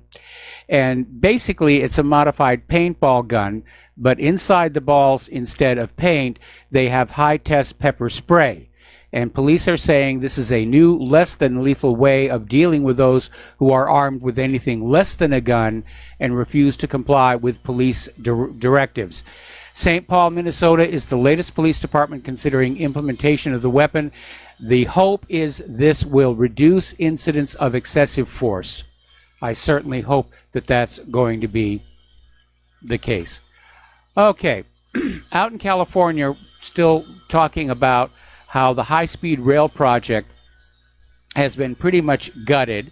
There's still an argument going on between the California governor and President Trump about some $3 billion in federal funding, which Trump thinks ought to be returned. But one of the problems is that there'd been a lot of construction along the proposed route, And some of the stations are already built. One of them costs $200 million. And because the train isn't going to go through there anymore, I don't know what they're going to do with it, turn it into a giant greenhouse or something. But this was badly planned and badly managed. And we've got the same problem with our light rail project here. As a matter of fact, we have a local group called Grassroots, basically saying that, yeah, we're seeing exactly the same thing.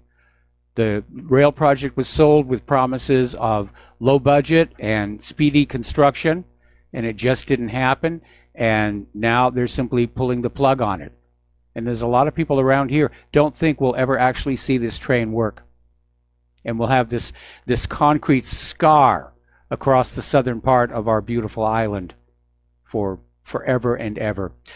Okay, let's talk about Michael Moore. You know, sometimes you got to love him, sometimes you don't. I loved Roger and Me. I loved Canadian Bacon.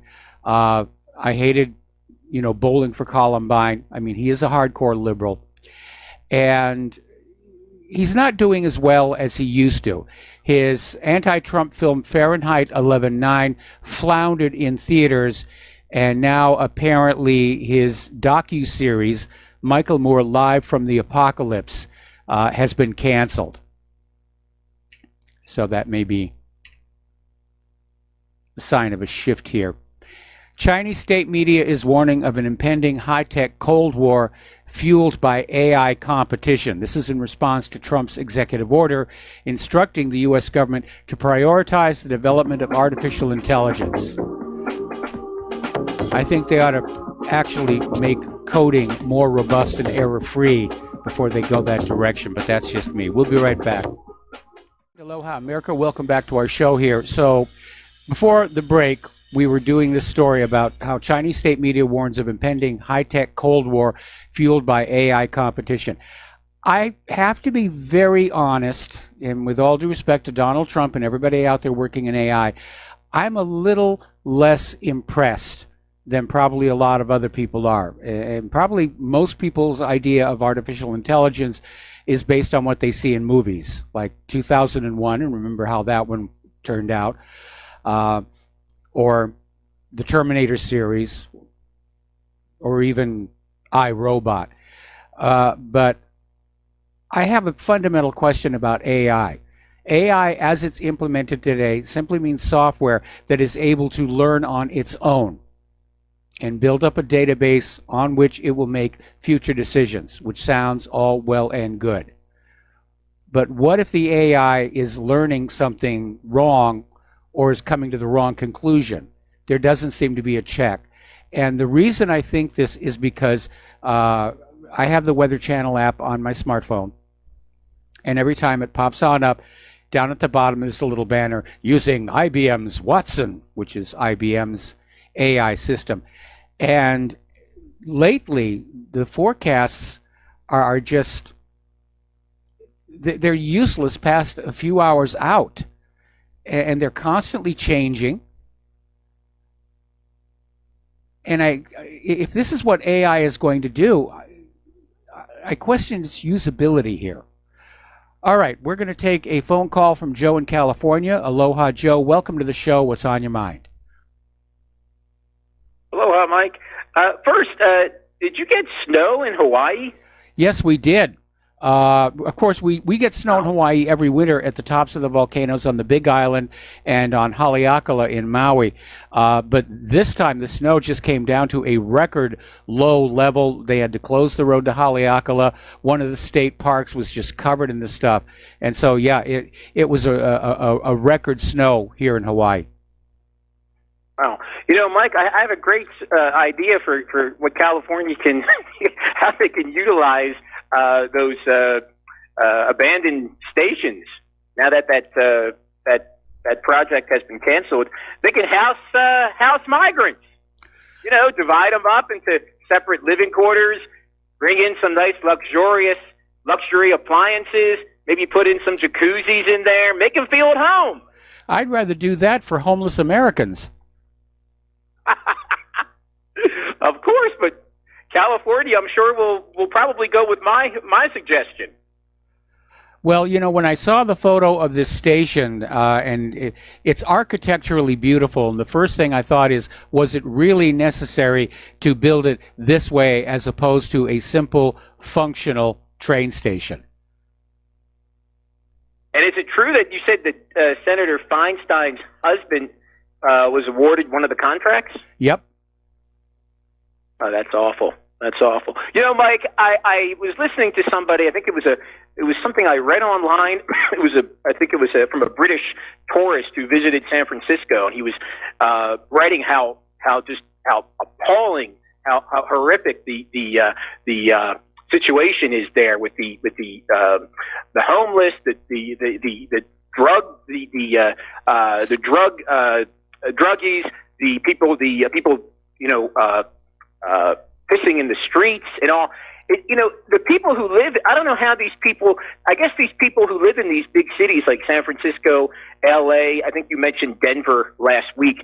I guess these people are so ideologically committed, brainwashed, that even they who live in these cities, they won't complain. Because by complaining, they'll be admitting that they were wrong all along. That's certainly one aspect of it, but the other one is that this transition from clean, beautiful cities to what we are seeing today took place over a very, very long time. And you've heard the expression boiling the frog slowly. That's what's been happening here. This didn't happen overnight. If it had, I'm sure people would be up in arms saying, what the heck happened? But they were just getting used to it day after day after day. Right. Well, this goes back to the Immigration Act of 1965. You're talking about boiling the frog, where at that time they said, oh, this would not have a significant impact on the demographics of the country. So people just went along with it. So it started back in 1965. Well, don't forget, a large part of the problem we're dealing with are not the legal immigrants, but the illegal immigrants, which, according to some estimates, number in the millions. And a lot of them are in Southern California. Yeah, Mike, and I have to say this, and I don't want this to be taken the wrong way from the viewers or by you, but, Donald Trump in his State of the Union was talking about he wants more and more and more legal immigration. I'm with Gerald Celente. I'm against all immigration at this point. I think we need time to integrate those who are already here. Of course, I'm against the illegal immigration. I believe the border should be secure, the wall should be built, but I'm against all legal immigration. Well, I think it should certainly be cut back. I mean, if there is somebody in another country who has a skill set that we don't have here, then by all means, let them in here. But, Trump is basically pandering to his corporate donors by bringing in more legal immigrants to take white-collar jobs, to drive wages and salaries down. And it's a very foolhardy situation at a time when the national debt just went through $22 trillion to be driving down wages and salaries and therefore taxes. And remember, big corporations don't pay a lot of taxes. I think Amazon paid zero. You can see where the lines are going to cross at some point. Yeah. Well, of course, the progressives, they've given up on the working man. I mean, people like Jimmy Dore, who I really like what he says when it comes to these wars, he's all for these people coming into the country. So, I mean, that goes against his whole progressive argument of defending the working man and arguing for higher wages. Well, how are you going to get higher wages with this flow, this deluge coming into the country? Yeah, absolutely. None of it. I mean, if you really step back and actually look at it all very carefully as a whole, it doesn't make sense. There are too many parts that just don't match with the other, and in many ways, the country is already breaking up. Yeah, and then Mike, going back to this hoax, Jesse, I forgot his last name, the one who Jesse did Smollett. This hoax in Chicago. Yeah, the media just forgets about it. It goes down the memory hole. It's the same thing. What happened with the Israeli kid who was calling in all these threats to the synagogues and other Jewish agencies. The media just forgot about it. It's like that never happened. It's going to be a little harder this time. It's going to be a little harder this time because of Jussie Smollett's star value. That is going to keep this story alive. And, and certainly in the independent media, we're going to keep this story alive because it is a reminder. You should never accept the claim of a hate crime at face value. You should wait until you actually have the facts. And I mean, there have been so many of these over the past, the Tawana Brawley hate crime hoax, all the rape hoaxes that were taking place in the 1990s. And it tells you that you got to be very careful about what you're being told. It's also, unfortunately, a rather bad portrait of the American people that so many would engage in such behavior. Yeah, exactly. Well, let's see if it impacts his career. I don't think it will. Well, he was already being written out of the show, and if he is sent to prison, I think it's going to be very hard to get to a casting session from there. Well, he should be sent to prison. Look at the resource hours that were wasted. Yes. With the Chicago police. He should be sent to prison, at least. Oh, Mike, last question. I got in a little late. I saw that aid for Venezuela. I don't know what it was, 900 tons of. Was there any update on that as far as, is it actually food and medicine? Well, there's two different aid deliveries. The U.S. delivered 200 tons of aid to Colombia, right near the Venezuelan border. Maduro is convinced it's actually weapons and supplies for paramilitary groups. But Venezuela also got 990 tons of real humanitarian aid from all their allies from places like Russia and China. And a lot of it is mostly like medications and that kind of things. Oh, okay. That's probably what I read. Okay. Thank you, Mike. All right. Thanks an awful lot. We're going to let you go. Okay. And we're going to do a shout out now to our on-air affiliates who are just now rejoining our network. As it turns out, Facebook's automated ad approval system can be tricked.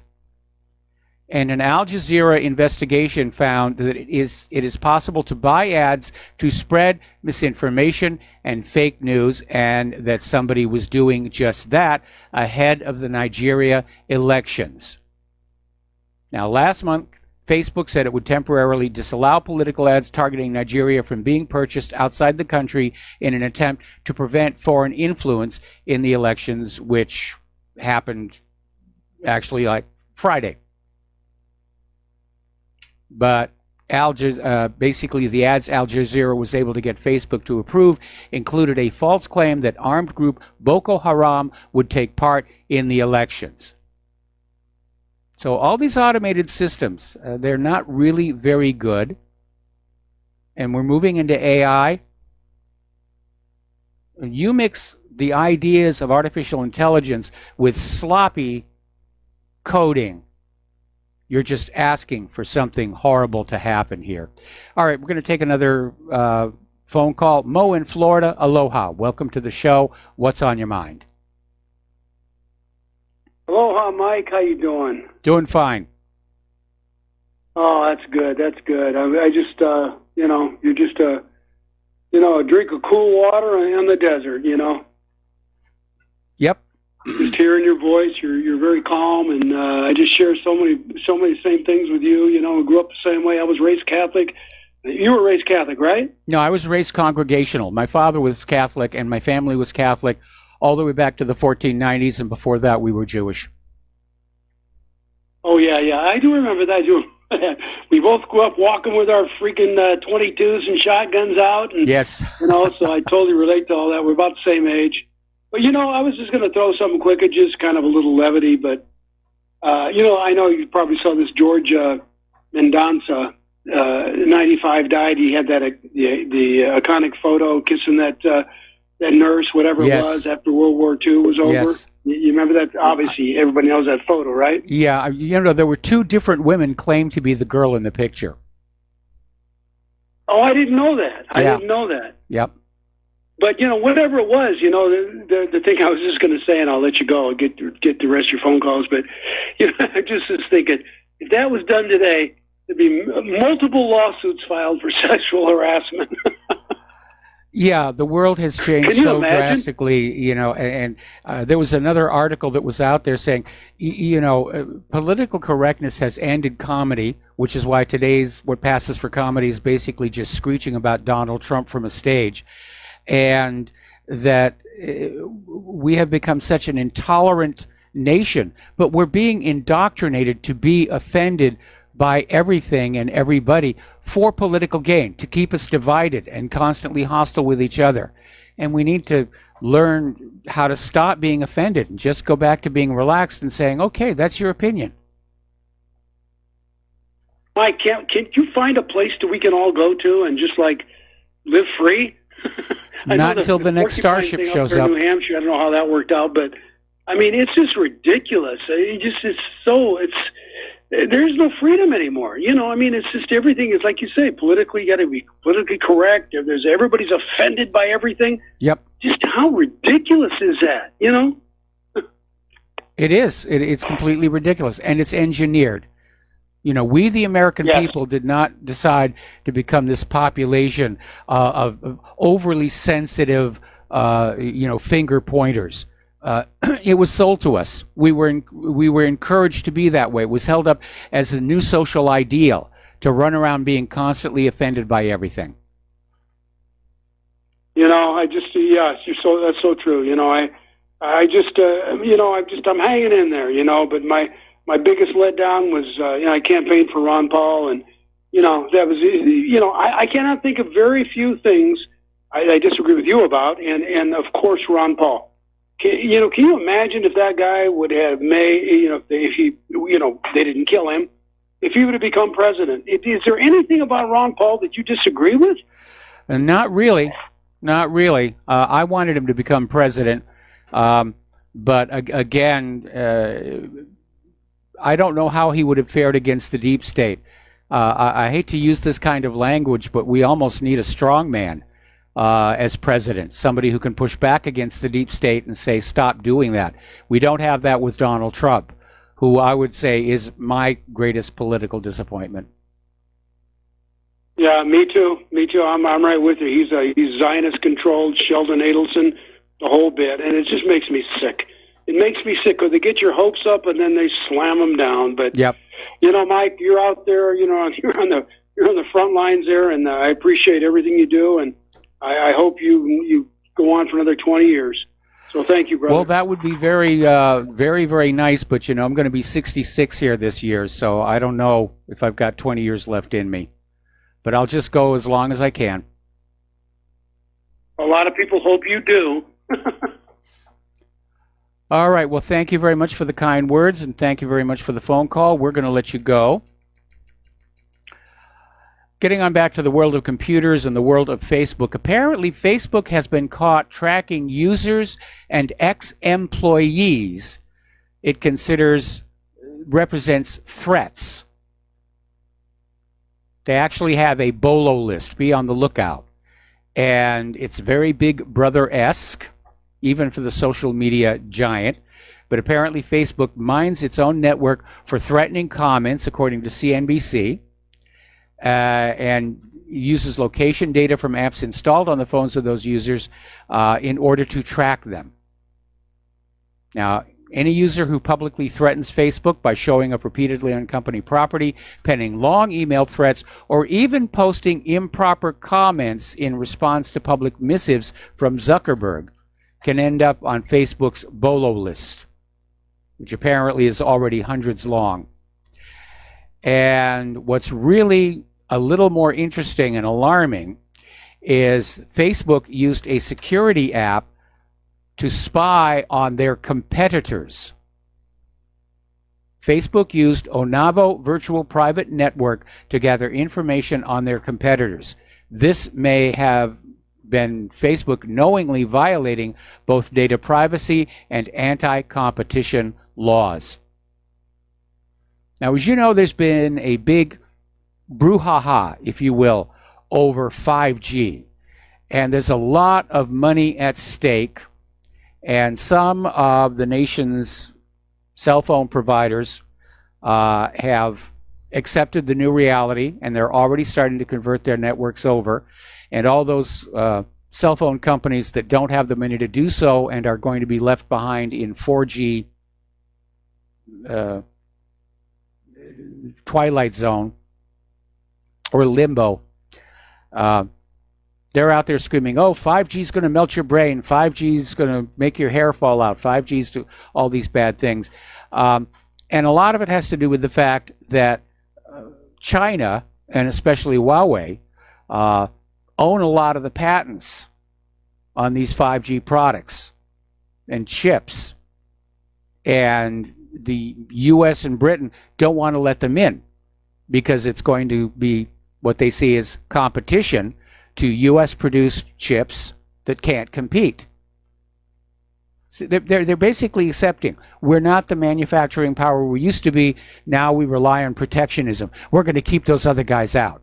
We're going to make sure that the American people have less than the best on planet Earth because that's the way that we'll go on making money out of them.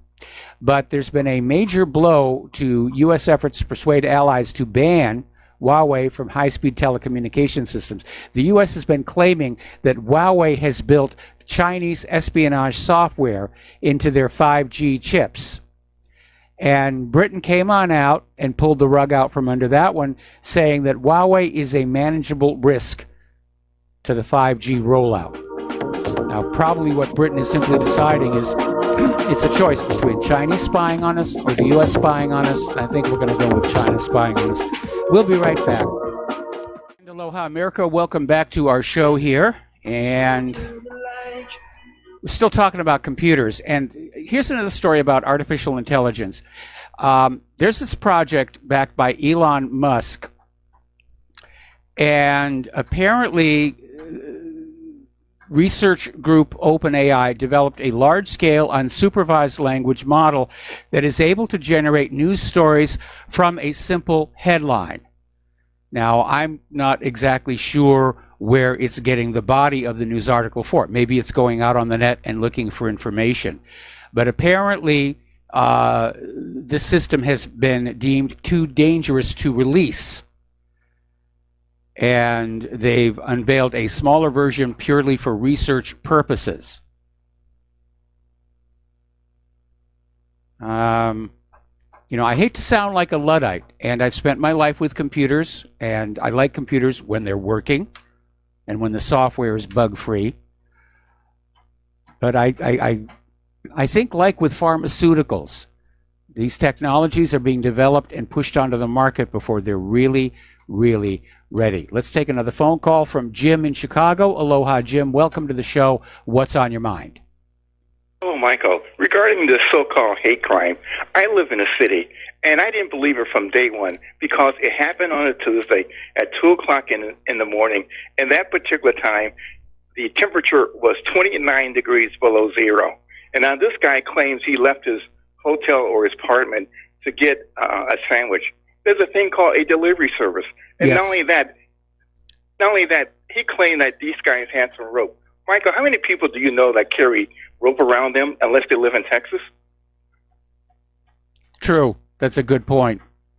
Yeah, because what I mean by that, I'm talking about cowboys, ranchers that might carry rope with them. So I never believed it, and I thought the guy, I don't know, he wants more publicity, but that's exactly what he wanted. He was being written out of the TV show, and he thought that getting some publicity might convince the executive producer to change mind and say, yeah, let's keep him on. Well, you know what? I hope he goes to jail because apparently the Chicago police, they're going to have a grand jury session regarding this. Yeah. So, and the final thing, I am so glad you brought up Allende today, because when I see the situation in Venezuela, it reminds me of what happened in 1973, where the American CIA, the State Department, and the president decided to go down there and get rid of Allende. And the funny thing about it, though, during that time, it was the height of Watergate. Now, I don't know if Trump, well, maybe he decided to do this before the investigation, but it seems like history is repeating itself again. Yeah, it is. I mean, there's been an ongoing, continuous pattern of the United States government doing this to other countries, going back for most of our history. And the difference is back then, the American people weren't aware it was going on because they trusted the press, the newspapers, later the radio and TV, when they were told that, oh, we're bringing democracy into these people. They're living under this cruel tyrant of a dictator. And today, of course, Americans have access to other sources of information. You know, like the fact that Maduro won his election honestly last year, with international observers saying it was one of the most honest and transparent elections possible. You know, better than what we have here in the United States. Right. You know, and it's kind of funny also. Like on 60 Minutes, the guy was talking about getting rid of Trump by using the 25th Amendment. America has been doing that since the 1800s. You know, going into another country and getting rid of their leaders. So this is nothing new. Well, I think it's maybe the second time. Well, no. How many of our presidents have been assassinated? Yeah, occasionally, every once in a while, the deep state regime changes our own country. And that's certainly what they did to John F. Kennedy. And it certainly looks like that's what they were trying to do to Donald Trump. I'm waiting for Donald Trump to lose his temper on this stuff. And I know it's bad form for a president to get angry, and you should never make decisions when you're angry, but I wish he'd show some kind of a reaction other than a tweet. I mean, well, you would think so. I mean, especially now that we know 2 of his own cabinet people were on board with this plan. Right. Well, I still believe that Donald Trump is being blackmailed. He's not in charge, and maybe that's why he's not responding. Because I know I will be very angry. I will have a press conference and using all kinds of language expressing my anger. Yeah, I mean, Lindsey Graham is more upset about this than Donald Trump appears to be. Right. So, well, Mike, I'm going to let you go. You take care. All right, thanks an awful lot. And a very alert listener has just chastised me for forgetting how old I am. I'm actually 66 now. I'll be 67 later this year. So I think my watch is slow or something. Let's face it, I'm an old guy, and I have to deal with old guy stuff every once in a while. All right, we're going to take another commercial break here. We'll be back with another phone call and more about computers after these few words. Aloha, America. Welcome back to the show. And I just saw the most bizarre thing on Fox News. Apparently, the Army is way behind in their recruiting goals. And so they're trying a new tack now, which is to get out on social media and try and interact with potential recruits. And also they're releasing music videos of rap and hip hop. Far cry from America's Army, you know, but that's how desperate they are. I can't imagine any young person or the parent of any young person going along with this. We all know we're heading into more wars. Anyway. All right, let's take a couple more phone calls. Mark in North Carolina, aloha. Welcome to the show. What's on your mind? Yeah, before I get to what I wanted to ask you, I saw that I was in the gym earlier, and they had that, when I was doing my aerobic workouts there, I was watching it. They had that on Fox News there about the rapping. I was laughing. It was, they're not going to get millennials and Generation Z is smart enough. They get the news from people like you. They don't get the news from the fake news networks anymore. So they better figure something out before they wind up coming with a draft. And that's going to take down the country if they do that. But Mike, I want to ask you about that 5G. Okay. Yes. Really, I hear a lot about it, and from what I hear, it sounds like it's very dangerous. Yeah, but as I said before, I think that is being put on out by the companies that have invested heavily in 4G and don't have the funds to upgrade. Yeah, but I heard that you're going to upgrade all over the country, though. Yeah, if you've got the money for the infrastructure. I'm not talking about people with cell phones. I'm talking about the actual cell phone companies themselves. They have invested a lot of money in the 4G infrastructure. They're probably still making payments on it. And they may simply be looking at the 5G upgrade as something they can't afford to do right now. And if their competitors upgrade to 5G, then they're going to lose a lot more business and they're going to be in trouble. So what do? You scare the public away from a better product that threatens your bottom line. Yeah, but I'm hearing this not just I don't bother with the mainstream media anymore anyway. I'm hearing this more on alternate media, okay, on programs like yours, not you yourself, but programs like yours. That there's one thing after another. The danger of 5G. It'll attack your DNA. Yeah, it's a propaganda campaign, and they're on social media, and they're calling into independent media shows because this is where the audience is. It's not just callers. I mean, some of the shows, like you see on YouTube and stuff.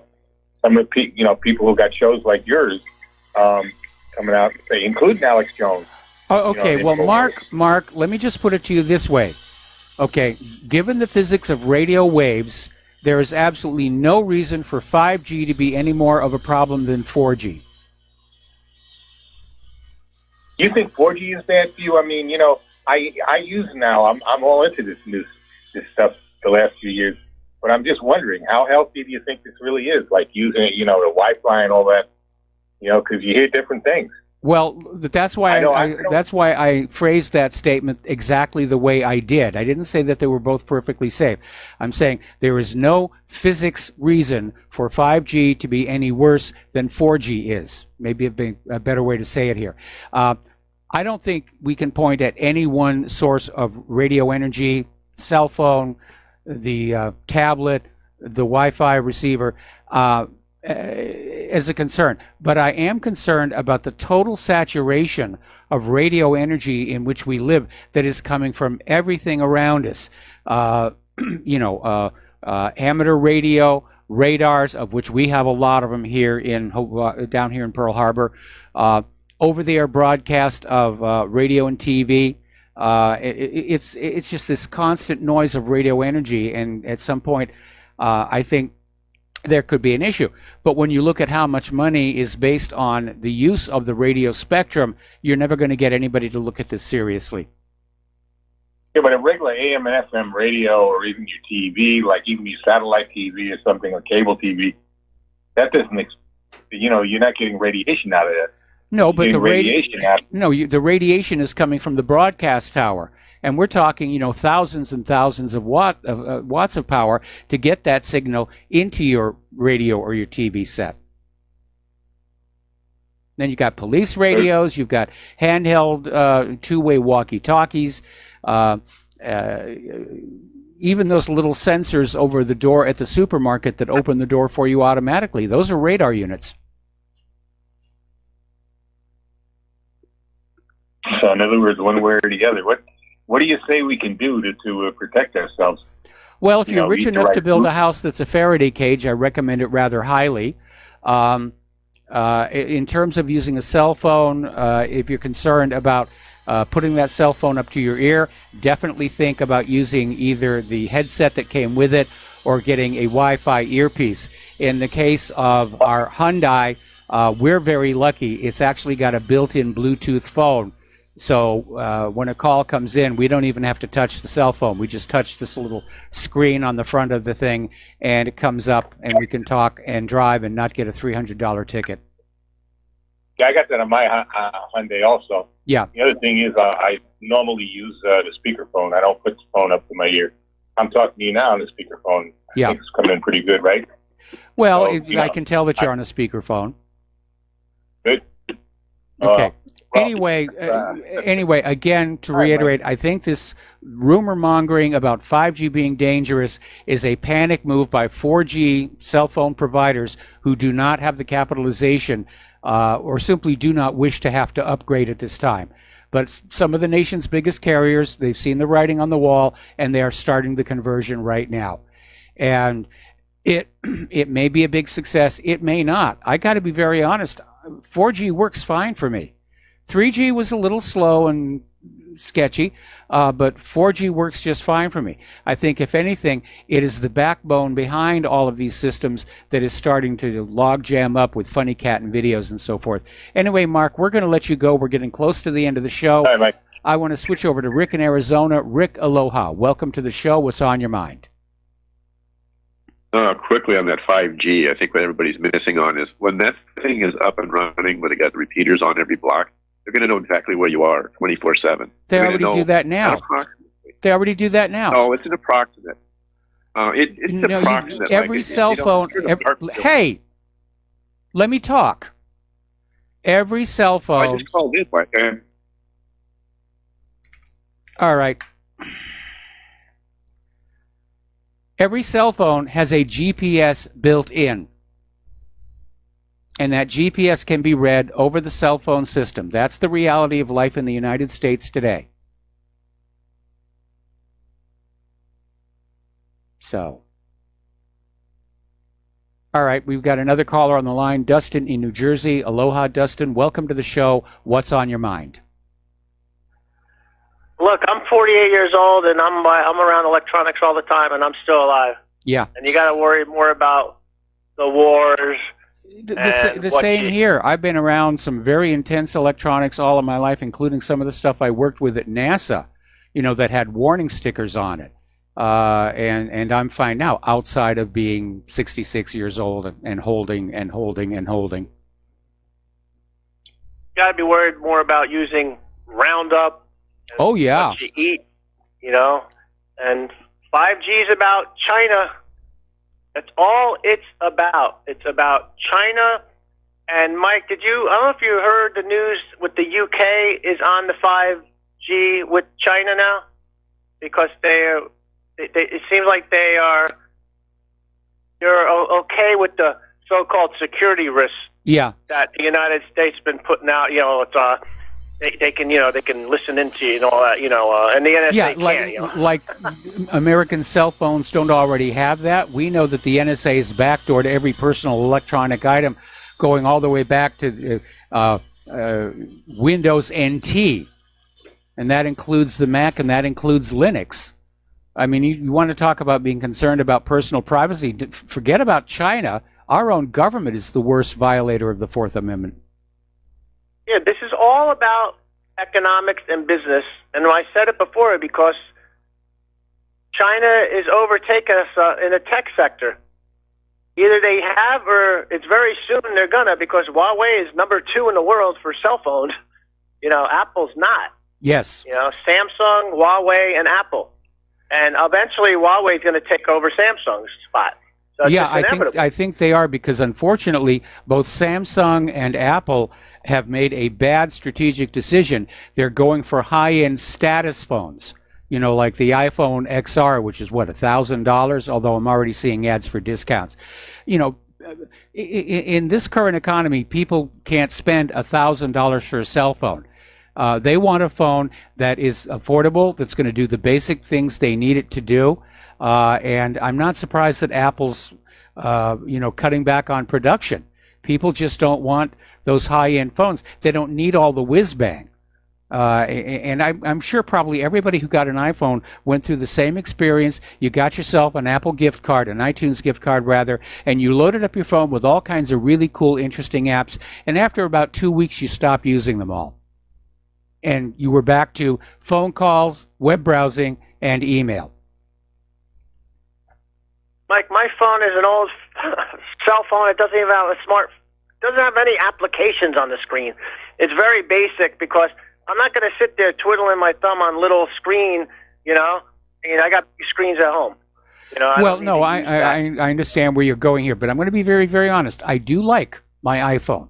And I do have a few apps on there, some stuff for astronomy, some stuff, music software to support Claire and her choir, things like that.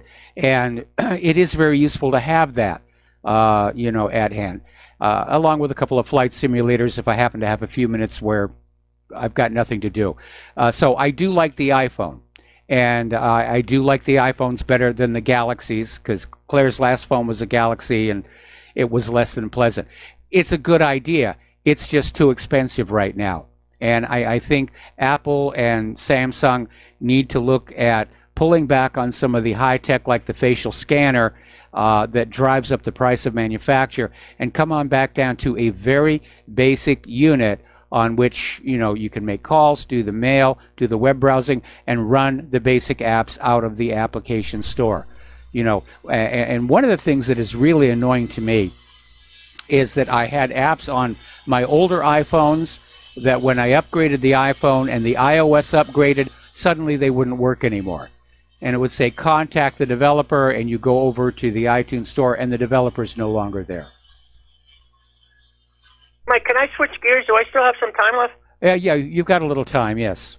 Okay, there's a report from Lebanon from a very high, I mean, this is like probably the most reliable news in the Middle East. It's from Lebanon. They said that supposedly the insurgents in Idlib are running really short on ammunition. So something's been squeezed to where they can't get ammunition in there, which means, because remember, Turkey, Iran, and Russia just had that Sochi meeting, and supposedly Erdogan is probably putting the squeeze up by not bringing them any more, aid, pretty much, so like, I don't know if he's going to have... We can expect a U.S. airdrop any minute now. Yeah, like in Venezuela. Did you see the non-claps Pence got when he mentioned Trump sends his... Yeah. Oh, my God. I mean... You could hear the crickets off in the distance. It's a failed coup, Mike. It is a failed coup, so they're going to try the next step, which is sending on in these groups of like what they did in the Maidan, What they did in Syria, yeah, paramilitaries, mercenaries. But it's hard over there because they don't have that Wahhabism, the jihadi blowing them. Venezuela is a different group of people. I mean, it's a different, it's also a different environment. I mean, the U.S. does very well out in desert, wide open country. You can see the enemy coming. Historically, the United States has never done well in a jungle environment. They didn't in World War II. They certainly didn't in Vietnam. And then real quick, Mike, Russia just completed successful tests on that new cruise missile that's using a nuclear power source. Yes. I don't know how successful, because there's always hit and misses with these tests, but from what I've read, that this was successful. But the real test would have it flying around for a couple hours, right? I mean, wouldn't that be unless they did already? Because if it's at a nuclear power source, it should be capable of flying around for a few hours, right? Well, actually, with the nuclear power source, it can basically fly around the world. And I know they tested the propulsion unit successfully last year, and they're just now going into actual tests in the air. I'm very curious as to how that engine operates. And I've got a bit of a guess, but if my guess is correct, it's going to be very simple and mechanically elegant, fewer moving parts, and that's going to make it more reliable. And they just showed off the new Buk M3 at Abu Dhabi Expo, and also Kalashnikov showed off their new drone. It's a suicide drone. Yes.